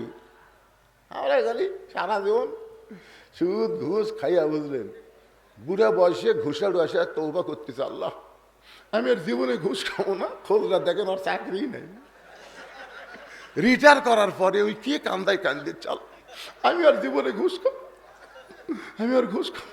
ফেরে পাগলা, তোর চাকরি আছে। যৌবন বয়সে একদিনও মসজিদের দিকে তাকায়নি, বুড়া বয়সে ওই শয়তান সিয়ারি নিয়ে মসজিদে যাচ্ছে। যখন আর মাজা চলে না, খাড়া হবার পারে না, রুকু সেজদা হয় না, তখন লাতিক কষে সামনে কাতার চেয়ার ঠুসত, সামনে কাতারে সোয়াব বেশি। ও বাবা, ওরা লাতি সোয়াবের আশা দাদার জন্য সামনে কাতারে চেয়ার ঠিয়াচ্ছে। সবাই কয় এটা কার চেয়ার? বলে তালুকদার। ও তালুকদারের, মানে তালুকদারের দাদা আবার মসজিদের জায়গা দিছে, বুঝেছেন না? যে শালা চেয়ার থসে ওর দাদা আবার মসজিদের জায়গা দিছে। সবাই বলতে যে ভাই তালুকদারের চেয়ার সরানো যাবি না, কিন্তু বিশ্বাস করেন ফতুয়ার কিতাবে আছে, যেই কাতারে চেয়ার থাকবে ওই কাতারে 27 গুণ সোয়াব আল্লাহ দিবে না। আপনি যদি 27 গুণ সোয়াব চান, চৌধুরী হোক আর তালুকদার হোক, চেয়ার কাতার থেকে সরান লাগবে। কারণ 27 গুণ সোয়াব নিবার গেলে পায়ের গোড়ালির সঙ্গে গোড়ালি মিল করা লাগবে, কাতার সোজা করা লাগবে। হেঁকা বেঁকা কাতার হলে 27 গুণ সোয়াব হবি না। আমার কথা কি বুঝতে পারতেছে? সারা জীবন শয়তানি করছে, বুড়া বয়স আমাকে নামাজের সোয়াব নষ্ট করবার গেছে। তার মানে যখন হয় চামড়া ঢিল, আল্লাহর সাথে দেয় মিল। যখন তাকে চামড়া টাইট, আল্লাহর সঙ্গে করে ফাইট। আমাদের যুবকগুলো দেখেন, আজকাল যুবকগুলো দেখে খুশি লাগতেছে, ছবি তোলা চলতে আছে। ওটি ময়না বস, সুন্দর কথা হচ্ছে বাবা। আল্লাহ, যেই যুবক আজকে কোরআনের মাহফিল করতেছে, আমরা সমস্ত যুবকের জন্য প্রাণ ভরা দোয়া করব, দরকার আছে না নাই? একটু মনোযোগ দিয়ে শোনেন। রাখাল বলতেছে মরে গেলে জান্নাত পাবো, এই বাকি কথা সহজে বলতেছ, কিন্তু হযরত ওমরকে এক নজর দেখতে পাবো, এই কথা বলতে তোমার কোন জায়গাত বাজে?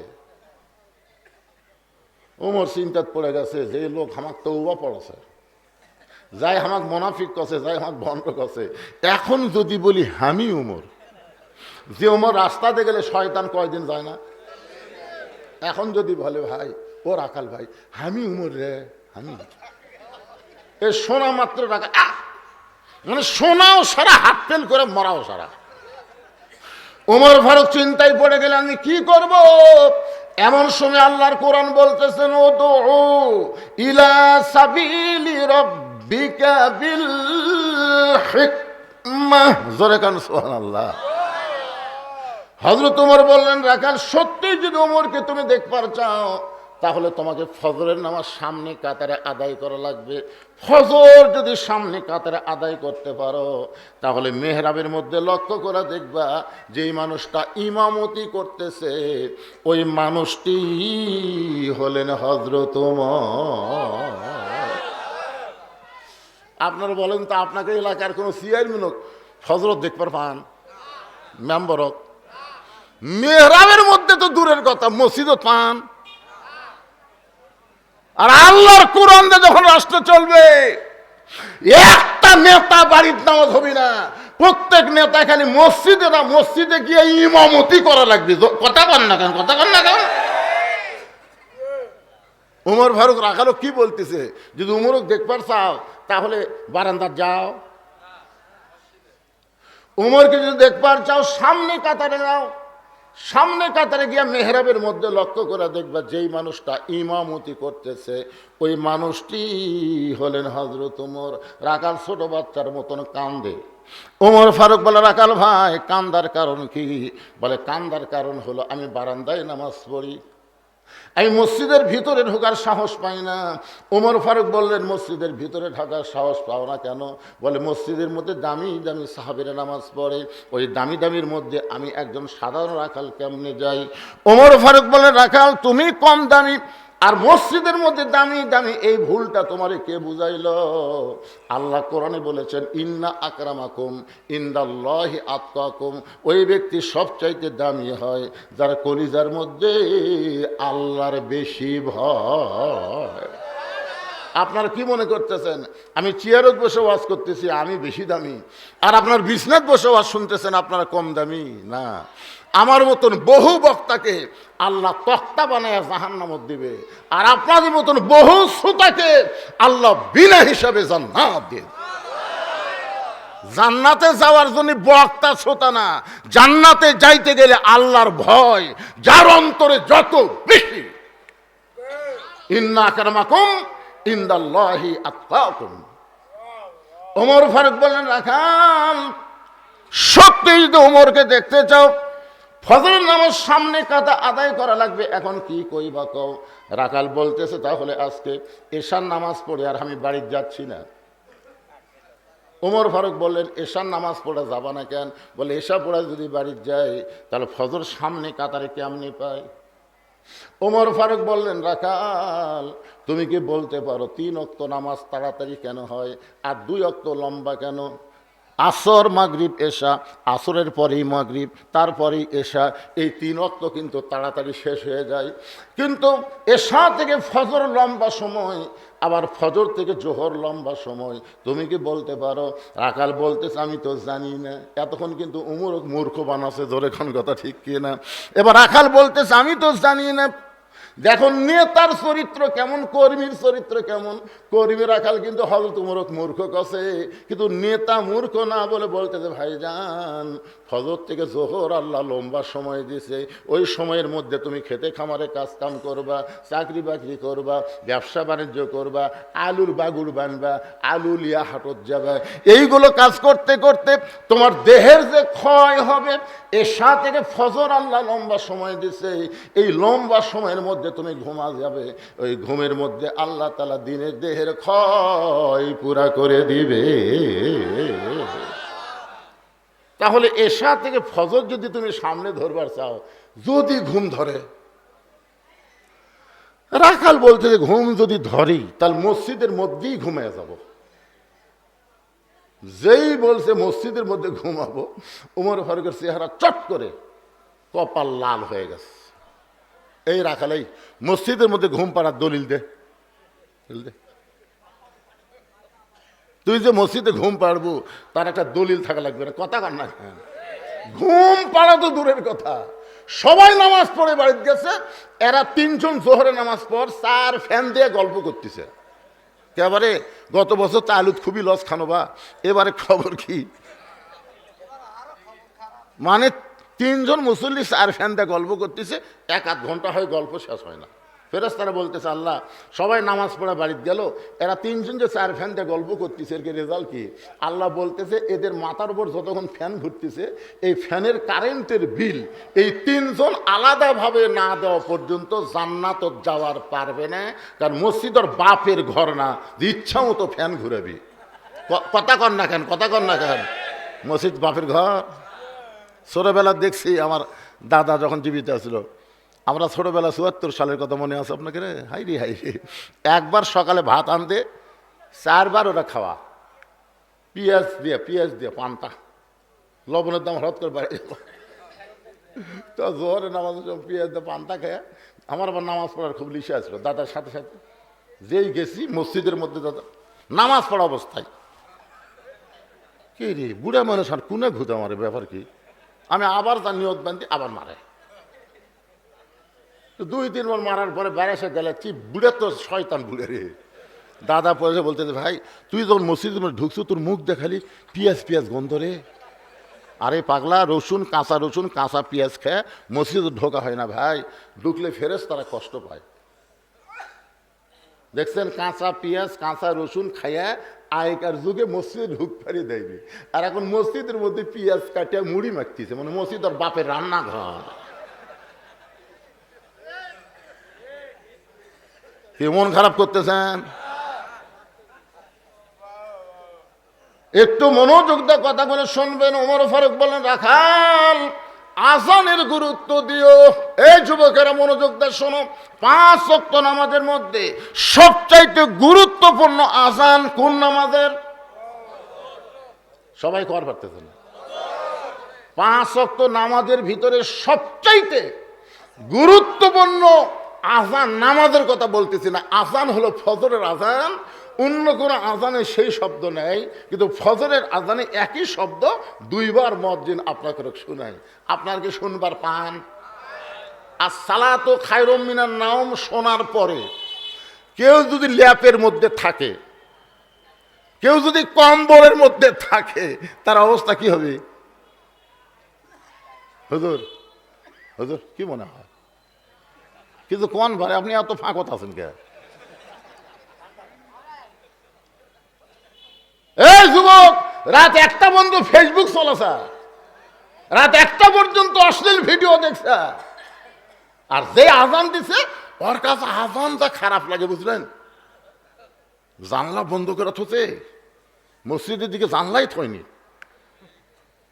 জানলা বন্ধ করে কম্বল মাথার উপর দিছে। এখন পাও বার হচ্ছে, পাও টানে আনে বুকের কাছে থসে। বেড়া থেকে ভুলকিতে দেখা যাচ্ছে অনেক চাউলের বস্তা ঢাকা আছে, পাও নাই মাথাও নাই। যুবক গেল কোথায়? আস্তে আস্তে ভিতরে ঢুকে গেল, ল্যাপ ঠান্ডা দেখেন, সোনার যুবক, ল্যাপের তলের সাইজ আর সকালবেলা সাইড থেকে কুত্তার সাইজ, একই সাইজ, একই অবিকল এক। পেঁয়াজ খেয়ে আসি, পেঁয়াজ।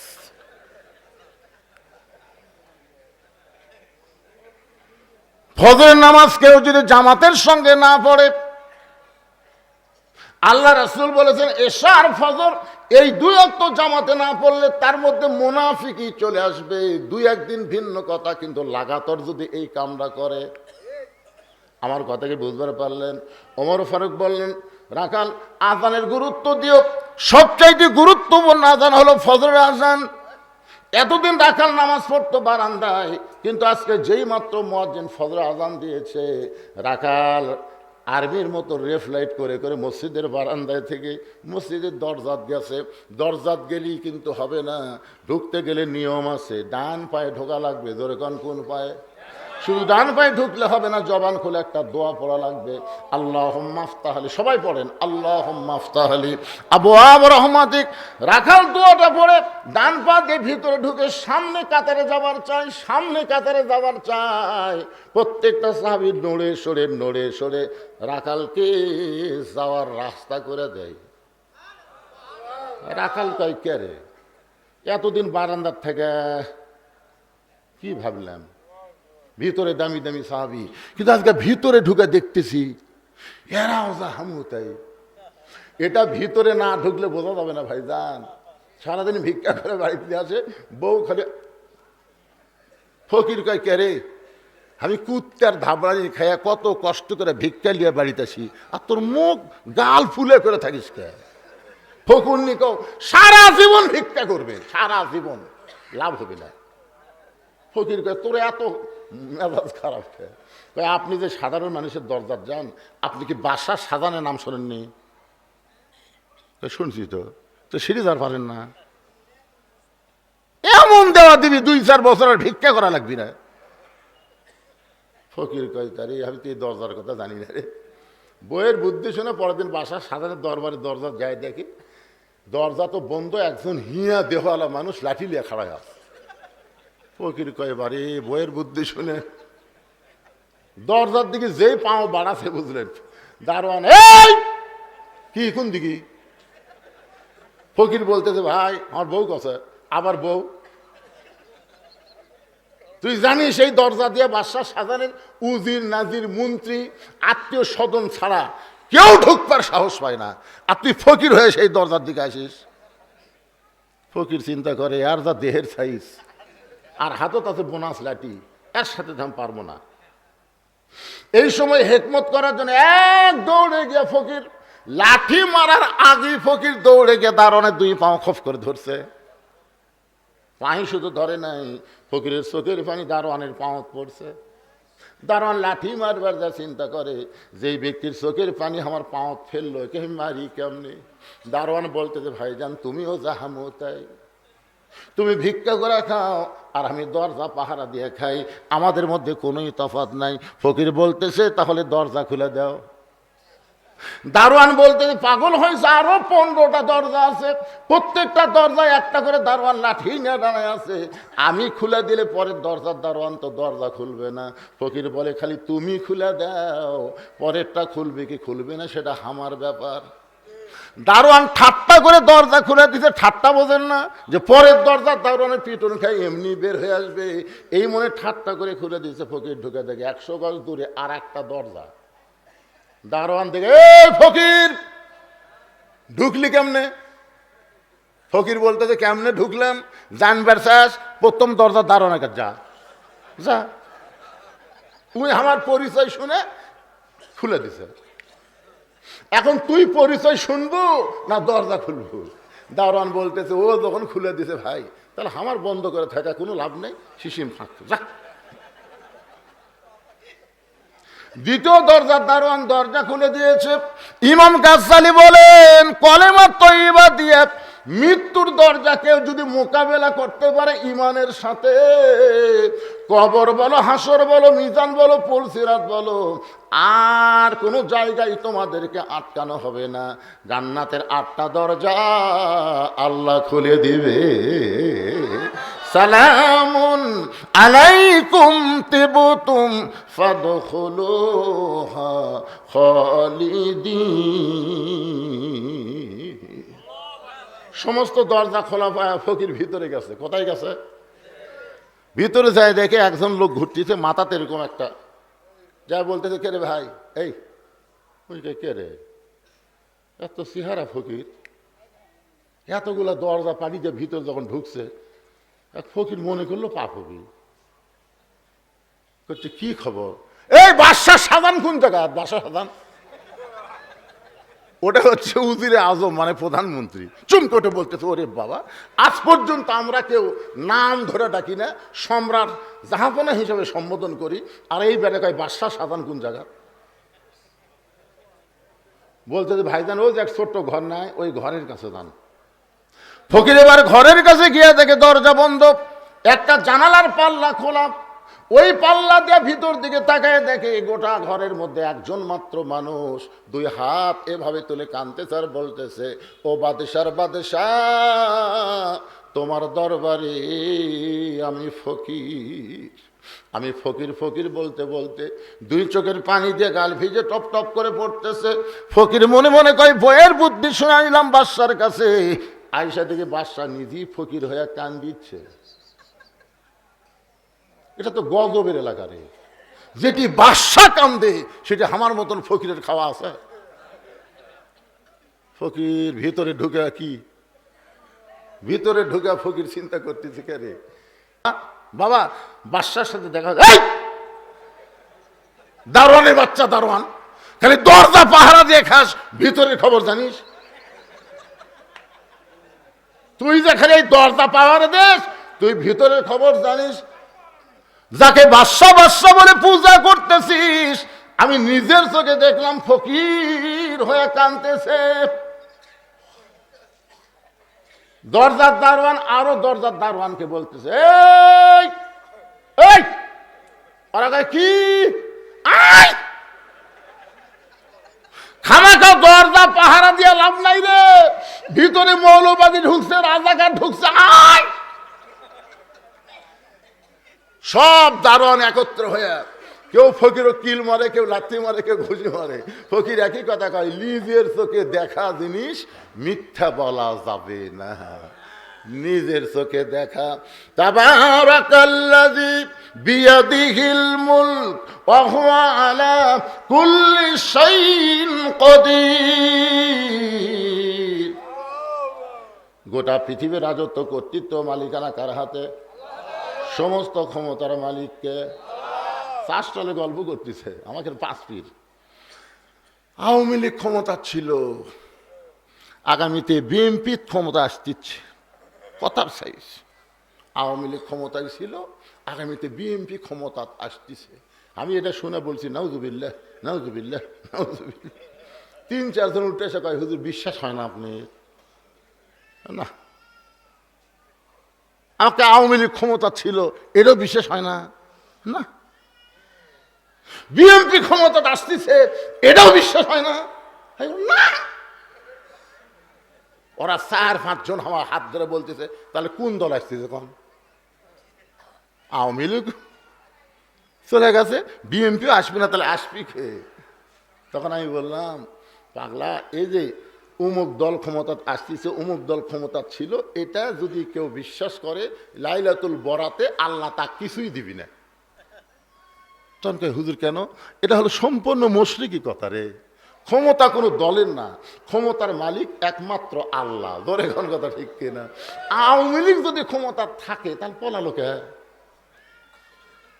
তখন এটাও তো কথা বাড়া। এই জন্যে কোনো দলের ক্ষমতা না, ক্ষমতা কার? আল্লাহ কাউকে ক্ষমতা দেয়, কিন্তু সমস্ত ক্ষমতার মালিককে। অহুয়া পড়েন, অহুয়া আলা কুল্লি শাইইন কদির। প্রত্যেকটা বিষয়ের উপরে একমাত্র ক্ষমতা কার? এ জোরে বলে একমাত্র ক্ষমতা কার? আরো জোরে লিল্লাহি তাকবীর। একটু মনোযোগ দিয়ে শোনেন। রাখাল যাইতে যাইতে একেবারে সামনে কাতারে মেহরাব বরাবর দাঁড়ায় রাখাল সামনে কাতারে 2 রাকাত সুন্নত নামাজ পড়েছে। ফরজের আগে 2 রাকাত সুন্নত আছে না নাই? দাম কত? এই ফরজের আগে যে 2 রাকাত সুন্নত দাম কত? বহু দাম। মানে কি আসমান জমিন বিক্রি করে দিলেও 2 রাকাত সুন্নতের সমান হবে না। ধরে কান সুবহানাল্লাহ।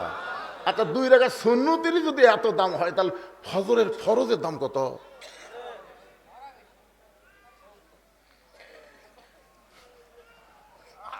আরে একটু মনোযোগ দিয়ে শোনেন। রাখাল 2 রাকাত সুন্নত নামাজ পড়ে চুপটি করে বসে আছে। আমার দিকে তাকান, মনের মধ্যে বড় আশা আজকে হযরত ওমরকে প্রাণ ভরে দেখবে। এমন সময় এক মুসল্লি মসজিদের মধ্যে ঢুকে দেখে জায়গা নেই। না, সেই মুসল্লির নাম হলো ওসমান গনি। ওসমান গনি চিন্তা করে আমার জায়গা দিয়ে কে বসে আছে? আপনারা বলেন তো, মসজিদে শুধু একজনের জায়গা নির্দিষ্ট, ইমাম সাহেব। ইমাম সাহেব ছাড়া তো কারো জায়গা নির্দিষ্ট থাকার কথা না। কিন্তু ওসমান গনি কেন বলতেছে আমার জায়গাতে কে বসে আছে? এ কথা বলার পিছনে হাদিস হলো আল্লাহর নবী বলেছেন। এই কে বলেছেন? আল্লাহর নবী বলেছেন আমি যতদিন ইমামতি করব, আমি বরাবর যিনি পিছনে থাকবে তার নাম হলো আবু বকর। আবু বকর যখন ইমামতি করবে, আবু বকর বরাবর যিনি পিছনে থাকবে তার নাম হলো ওমর। ওমর যখন ইমামতি করবে, ওমর বরাবর পিছনে যিনি থাকবে তার নাম হলো ওসমান। ওসমান যখন ইমামতি করবে, ওসমান বরাবর পিছনে থাকবে আলী। আলী যখন ইমামতি করবে, আলী বরাবর বলে নবী কারোর নাম বলে না। সাহাবারা বললেন হুজুর আলী যখন ইমামতি করবে, আলী বরাবর পিছনে কে দাঁড়াবে? রাসূল বললেন মা ইয়ানতিকু আনিল হাওয়া ইন হুয়া ইল্লা ওয়াহয়ুহা। আমি রাসূল বলতে পারি না যতক্ষণ আল্লাহ না বলাই। এ আলী পর্যন্তই হলো খোলাফায়ে রাশিদিন। আল্লাহু আকবার বলেন। যতই চেষ্টা করেন ওই রাশেদার যুগ আর ফিরে আনা যাবে না। ধরে কোন কথা ঠিক কিনা? আসবে, আসবে। ইমাম মেহেদী আলাইহিস সালাম যখন আসবে, আল্লাহ যখন ঈসা আলাইহিস সালামকে আবার চতুর্থ আসমান থেকে নামিয়ে দিবি, তারপরে এখন গণতন্ত্রের সাথে মিল করে হামা করো এটা নিয়ে চেষ্টা। কথা কয় না রে বারা। একবার আমার কছিল হুজুর আপনি করে আমরা চিনি। কি চিনিস? আপনারা 4 দল মিলে এক দল হচ্ছেন। ওই যে 4 দলের ঐক্য মনে, বিএনপি জামাত 4 দল মিলে একটি হচ্ছিলাম না এক সময়। হুজুর আপনাকে চিনি হুজুর। 4 দল মিলে এক দল হন, মেয়ে মানুষ প্রধানমন্ত্রী মানেন, আপনার গ্রাম চিন না। বেগম খালেদা জিয়ার জানাজাতে এত হুজুর গেলেন কেন? মানে 20 লক্ষ যদি মুসল্লি হয় তার মধ্যে 5 লক্ষই হচ্ছে মৌলবি। সুবহানাল্লাহ না একেবারে। পৃথিবীর কোন নারী মানুষের জানাজাত এত মৌলানা মুসল্লি হয়? এমনি মুসল্লি তো আসি, খালি মৌলবীরাই হলো 5-6 লাখ। আপনার কিন্তু এমনি এমনি হচ্ছে, এমনি এমনি। জিয়াউর রহমান এক ব্যক্তিও নাম ধরে না, সবাই বলে শহীদ জিয়া, এমনি এমনি। সার্কিট হাউসে যখন হত্যা করা হলো, তার কাছে রক্তাক্ত ব্রিফকেস পড়েছিল, জানেন আপনারা? সবাই চিন্তা করলো ব্রিফকেসের মধ্যে কি অস্ত্রই আছে, না ব্যাংকের ক্রেডিট কার্ডই আছে, না চেকি আছে, না টাকা ডলার আছে। সেই চিটাগাং থেকে ঢাকার দেশে ব্রিফকেস খুলে দেখি 2টা জিনিস বার আছে, একটা হলো কোরআন শরীফ আর একটা হলো জায়নামাজ। শহীদ প্রেসিডেন্ট জিয়াউর রহমান কত বড় আল্লাহর ওলি ছিল। সেই সময় কোনো মিডিয়া ছিল না, কোনো প্রচার ছিল না, গোটা পৃথিবীর মধ্যে সবচাইতে বেশি মানুষ না জানাজা হয়েছিল। আর তারপরে হয়েছে তার বউ। সবাই ঠিক কর না কেন, ভালো মানুষের ব্যাপারে ঠিক বলা লাগবে না, কথা ঠিক বলা লাগবে না। ধর্ম নিরপেক্ষতাকে পাও দিয়ে লাথি দিয়ে শহীদ প্রেসিডেন্ট জিয়াউর রহমান কবর দিয়ে বিসমিল্লাহির রহমানির রহিম সংবিধানে যোগ করছে, ঠিক কেন বলেন? ইসলামী মূল্যবোধের সরকার, বহু দলীয় গণতন্ত্র, সব দলকে নিয়ে বাংলাদেশ চালানোর চেষ্টা করছে। আর এখন বিএনপিরা মনে করতেছে আমরা একলাই। কি মনে আছে আমার, এটা 13 সাল কি 14 সালে হবে, আমি ওই সিরাজগঞ্জের রোডে আমি এসে আমার বউ মোবাইল করতেছে, হঠাৎ থেকে বইয়ের মোবাইল, এত রাত্রে, রাত তখন 2:30 বাজে। আমি বললাম কে গো, কি হয়েছে? আপনি কোথায়? আইলাম সিরাজগঞ্জের রোডে, 2 কেজি চমচম কিনছি, যাচ্ছি বাড়ি। আসেন না, আসেন না। এশার নামাজের পর থেকে পুলিশ কিন্তু বাড়ি ঘিরে আছে, আপনি আসেন না। আমি কইলাম কে রে, 2 কেজি মিষ্টিও কিন্ন, এখন বাড়িতে যাওয়ার দিবি না, কিউটি যাই রে। শ্বশুরও কল করলাম, সালাম। শ্বশুর বলছে কে বাবা এত রাত্রে? আমি বললাম আপনার বাসাতে একটু যাওয়ার চাই। তো তোমার বাসা? আমি একটু পুলিশ টুলিশ ঘুরতেছে বলে। না না না না না, আসো না বাবা, তার গন্ধ পালে পুলিশ এটিও আসবি। বিশ্বাস করেন, আমার বন্ধু বান্ধব যত ছিল সব জায়গায় কল করলাম, এক ঘনও রাজি হলো না। শেষ পর্যন্ত গাড়ি 2 কিলো দূরে থুয়ে এক জঙ্গলের মধ্যে কেমন সুত পেরে যায় দেখি 2 জন বিএমপি শুতে আসা। আমার করছে হুজুর আপনি? ভাই আমার এই অবস্থা, আসেন আমাদের মধ্যে আসেন। বিশ্বাস করেন, 2 দিকে 2 বিএমপি, মাঝখানে জামাত, 3 জন মিলা কাতার কর্ণ। কি মিল রে আমাকে, কি মিল? হ্যাঁ, আরে এখন কি হলো?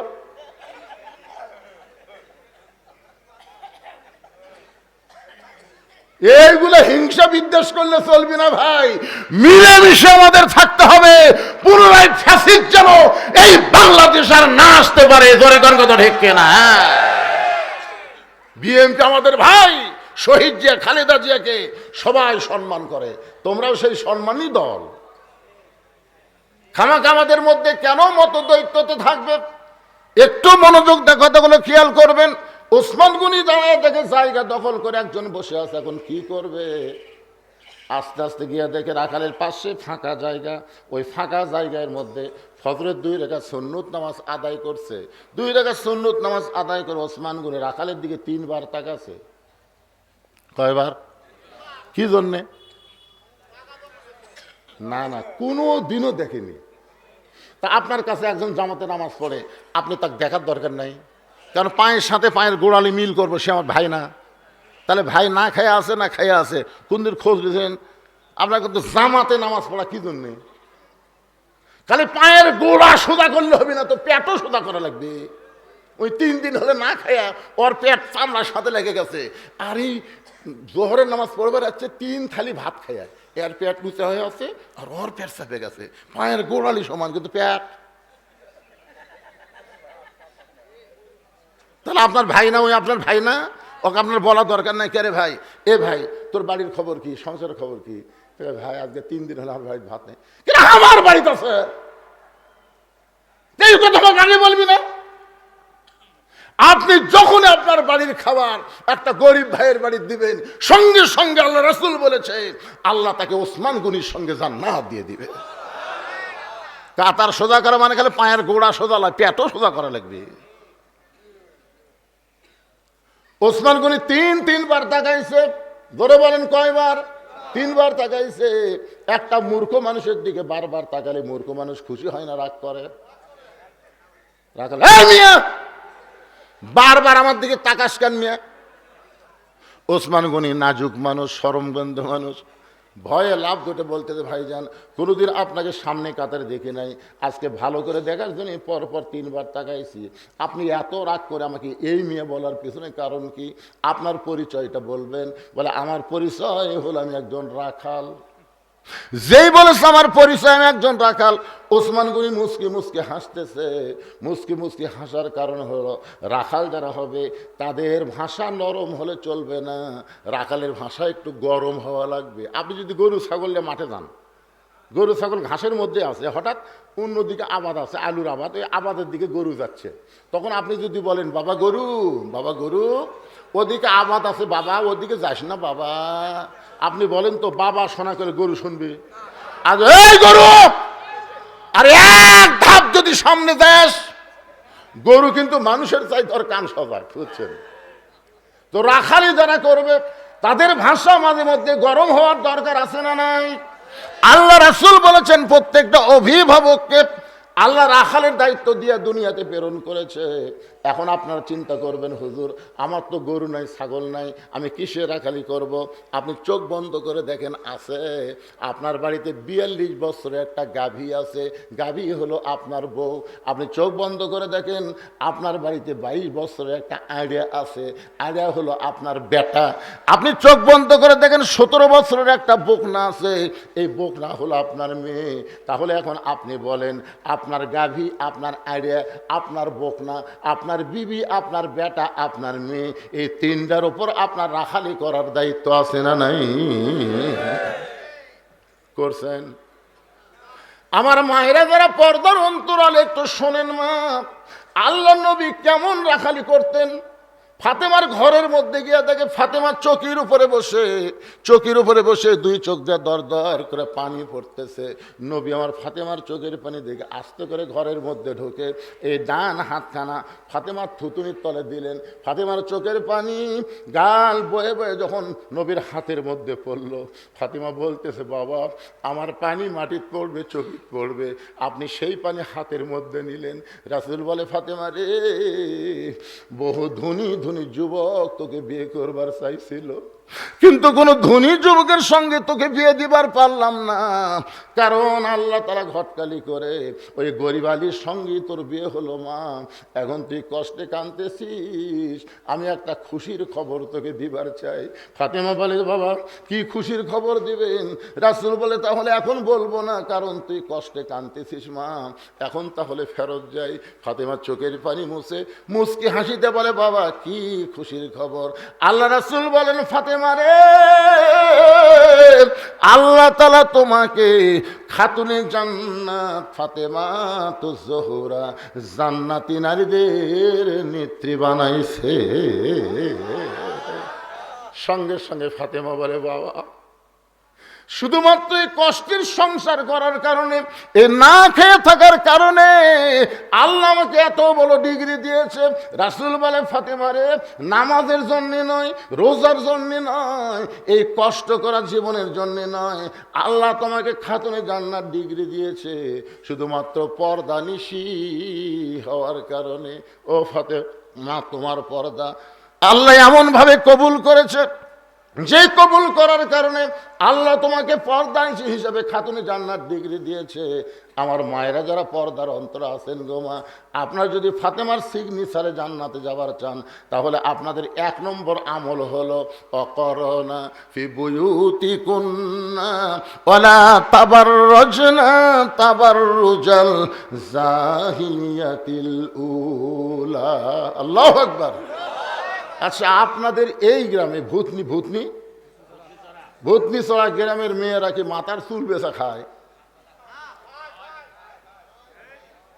এই সাইড থেকে না কি করলো রে, ভোটে পরাজিত হলো। একজন কছে না, এদিক থেকে 10 জন বলছে খায়। কে বাবা, চাচা? আচ্ছা আসেন। একবারে 3 চাচা উঠলো রে। না চুল বেচা খাওয়ার কথা শুনে কি আপনাদের মন খারাপ হলো? আপনার বলেন তো, এই যারা চুল কিনা খায় বুঝছেন, চিকুন এলে, আমি বলছি তোমরা কোনোদিন বুড়ি মানুষের চুল কেন? তোকে না হুজুর, আমরা তো বুড়ির কিনি না, আমরা সাদা চুল কিনবই না। কুল চুল কিনে একেবারে সাদা যদি না কিনে তাহলে কোনটা কিনে? কালো চুল কিনে রে। আমি মা বোনদের জন্য বলবো, মা শোনেন, আপনারা মারা গেলে 5টা কাপড় দেওয়া লাগবে, তার মধ্যে 3টা কাপড় হলো পুরুষের মতোই, আর 2টা কাপড় 2 জায়গা বেশি বাঁধা লাগবে। একটা হলো সিনা বাঁধ আর একটা হলো মাথা বাঁধ।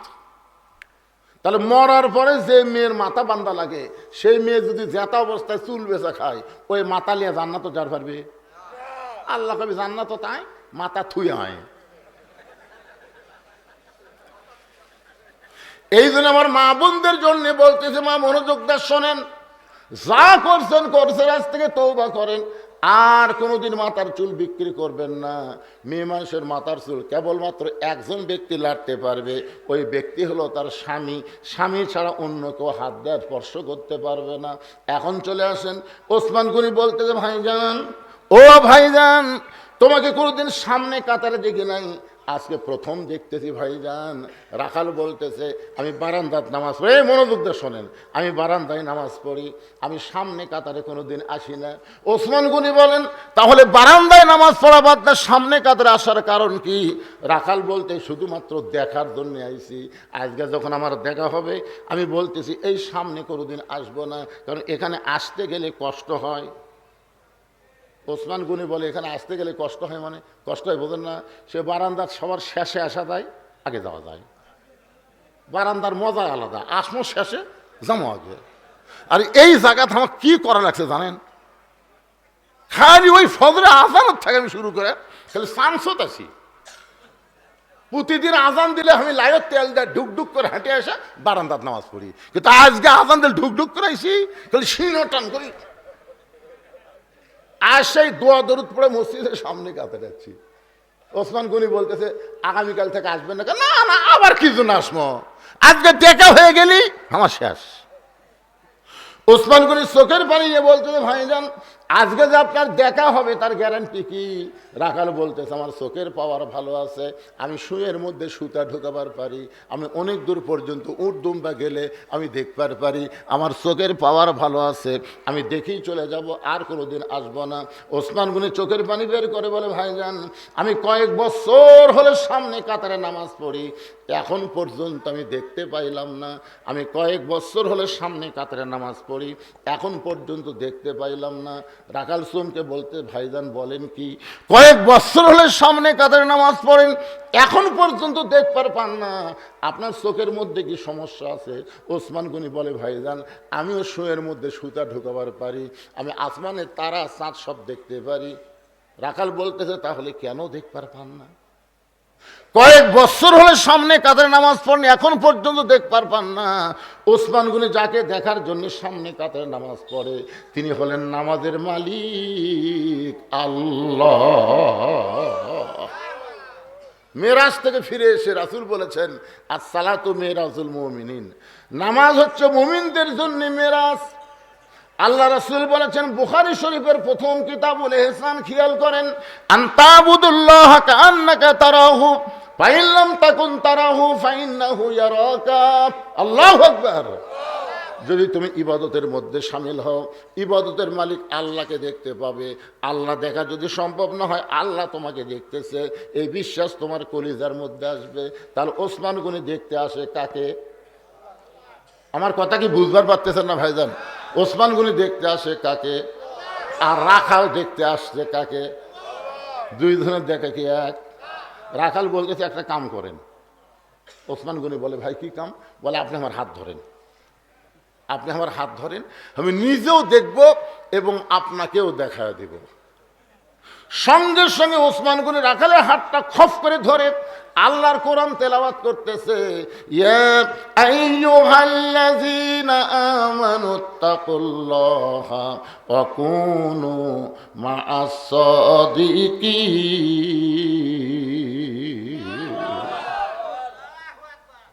আমার কথা কি আপনারা বুঝতেছেন না? এই সামনে এটি ফাঁকা হলো কেন? এত পেশাব লাগবে কেরে? এই কোরআন কি তুই মুয়ে কোনো কিতাব? পিছনে একটা জায়গা ফাঁকা নাই, আর এই সামনে এত পেশাব লাগে কেন? অনুনাজ্জিলু মিনাল কুরআনি মা হুয়া শিফাউ ওয়া রাহমাতুল লিল মুমিনিন। আপনি জানেন এই কোরআনের মোহাব্বত করে পেশাব লাগার পরেও আপনি যদি বসে থাকেন, পেশাব জাতীয় যত ব্যারাম আছে এই কোরআনের ওসিলায় আল্লাহ ভালো করে দিবে। আপনার কি মনে করেন কোরআনের ক্ষমতা নাই? কি কথা রে বারে, এই একটু জায়গা বদল করেন তো আপনারা। ওই আশাদান ওটি আর চান্স না পায়, ওই সাইড মারুক। আসেন বাবা আসেন।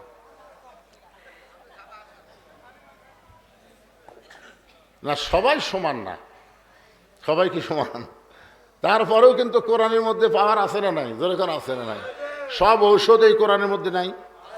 একটু মহব্বত নিয়ে কথাগুলো শোনেন। ওসমান গনি রাখালের হাতটা ধরে কোরআন থেকে তেলাওয়াত করতেছে। আয়াতটা আমি বললাম, আয়াতটার অর্থ হলো, রে ইমানদার বান্দারা, আল্লাহর ভয় যদি কলিজার মধ্যে রাখতে চাও, অকুনু মা'আস সাদিকিন, সত্যবাদী তোমরা কি হও? মা মানে কি? একেবারে মনোযোগ দিয়ে শোনে না রে। সত্যবাদী তোমরা কি হও? সাথী হও। সত্যবাদীর দল করো। সত্যবাদীরা যে কাজ করে তোমরা সেই কাম করো। বর্তমানে বাংলাদেশে বহু দল আছে, সত্যবাদীর দল কোনটা এটা বোঝা লাগবে না? অকুনু মা'আস সাদিকিন, তোমরা সত্যবাদীদের সাথী হও। সাথী হওয়া মানে কি? ফাঁকে ফাঁকে থাকা না কাছে থাকা? তো সাথী কিভাবে হচ্ছেন আপনারা? একটু মনোযোগ দেন। আর বেশি আমি বলতে পারলাম না, বুঝলে বুঝ পাতা, না বুঝলে তেজপাতা, আমার অসুবিধা নাই। আলাইনা ইল্লাল বালাগ, যদ্দূর পারলাম তদ্দূর আপনাদের বুঝাই দিলাম। ওসমান গনি রাখালের হাতটা ধরে আছে। কিছুক্ষণ পরে জামাতের সময়, ফজরের জামাতের যখন সময় হয়েছে, তখন মুয়াজ্জিন দাঁড়ায় যখন আকামত শুরু করেছে, মুয়াজ্জিন যখন আকামত শুরু করেছে, সমস্ত মুসল্লি তখন দাঁড়াইছে। ওসমান গনি রাখালের হাতটা ধরে দাঁড়িয়ে আছে। আর এমন সময় হযরত ওমর মেহরাবের মধ্যে ঢুকতেছে। আপনারা বলেন তো, হযরত ওমর মেহরাবের মধ্যে ঢুকলো কোন দিক দিয়ে? কোরআন দিয়ে যখন রাষ্ট্র চলবে তখন ইমাম মানে খালি ইমাম না, ইমাম মানে একজন নেতা। ওই মসজিদের দরজা দিয়ে যদি ইমাম মেহরাব পর্যন্ত আসবার চায়, ইমাম বাচ্চা দিবে? কি জন্য দিবি না? আপনারা বলেন তো, মিজানুর রহমান আজারি ওয়াজ বাদ দিল কেন?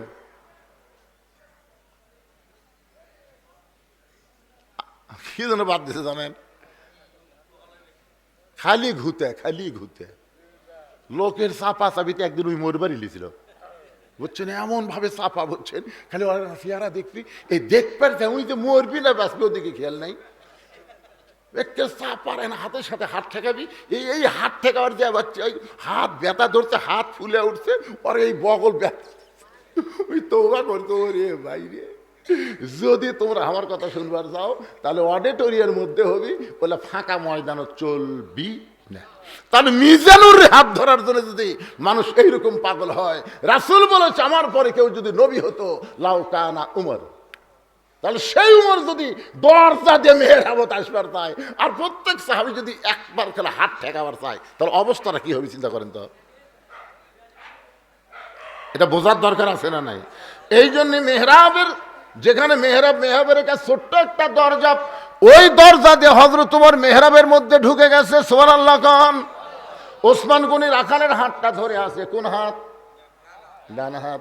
আর রাখাল যেই ওমর ঢুকছে তখন বাম হাত দেখালি। বুঝতে পারছেন?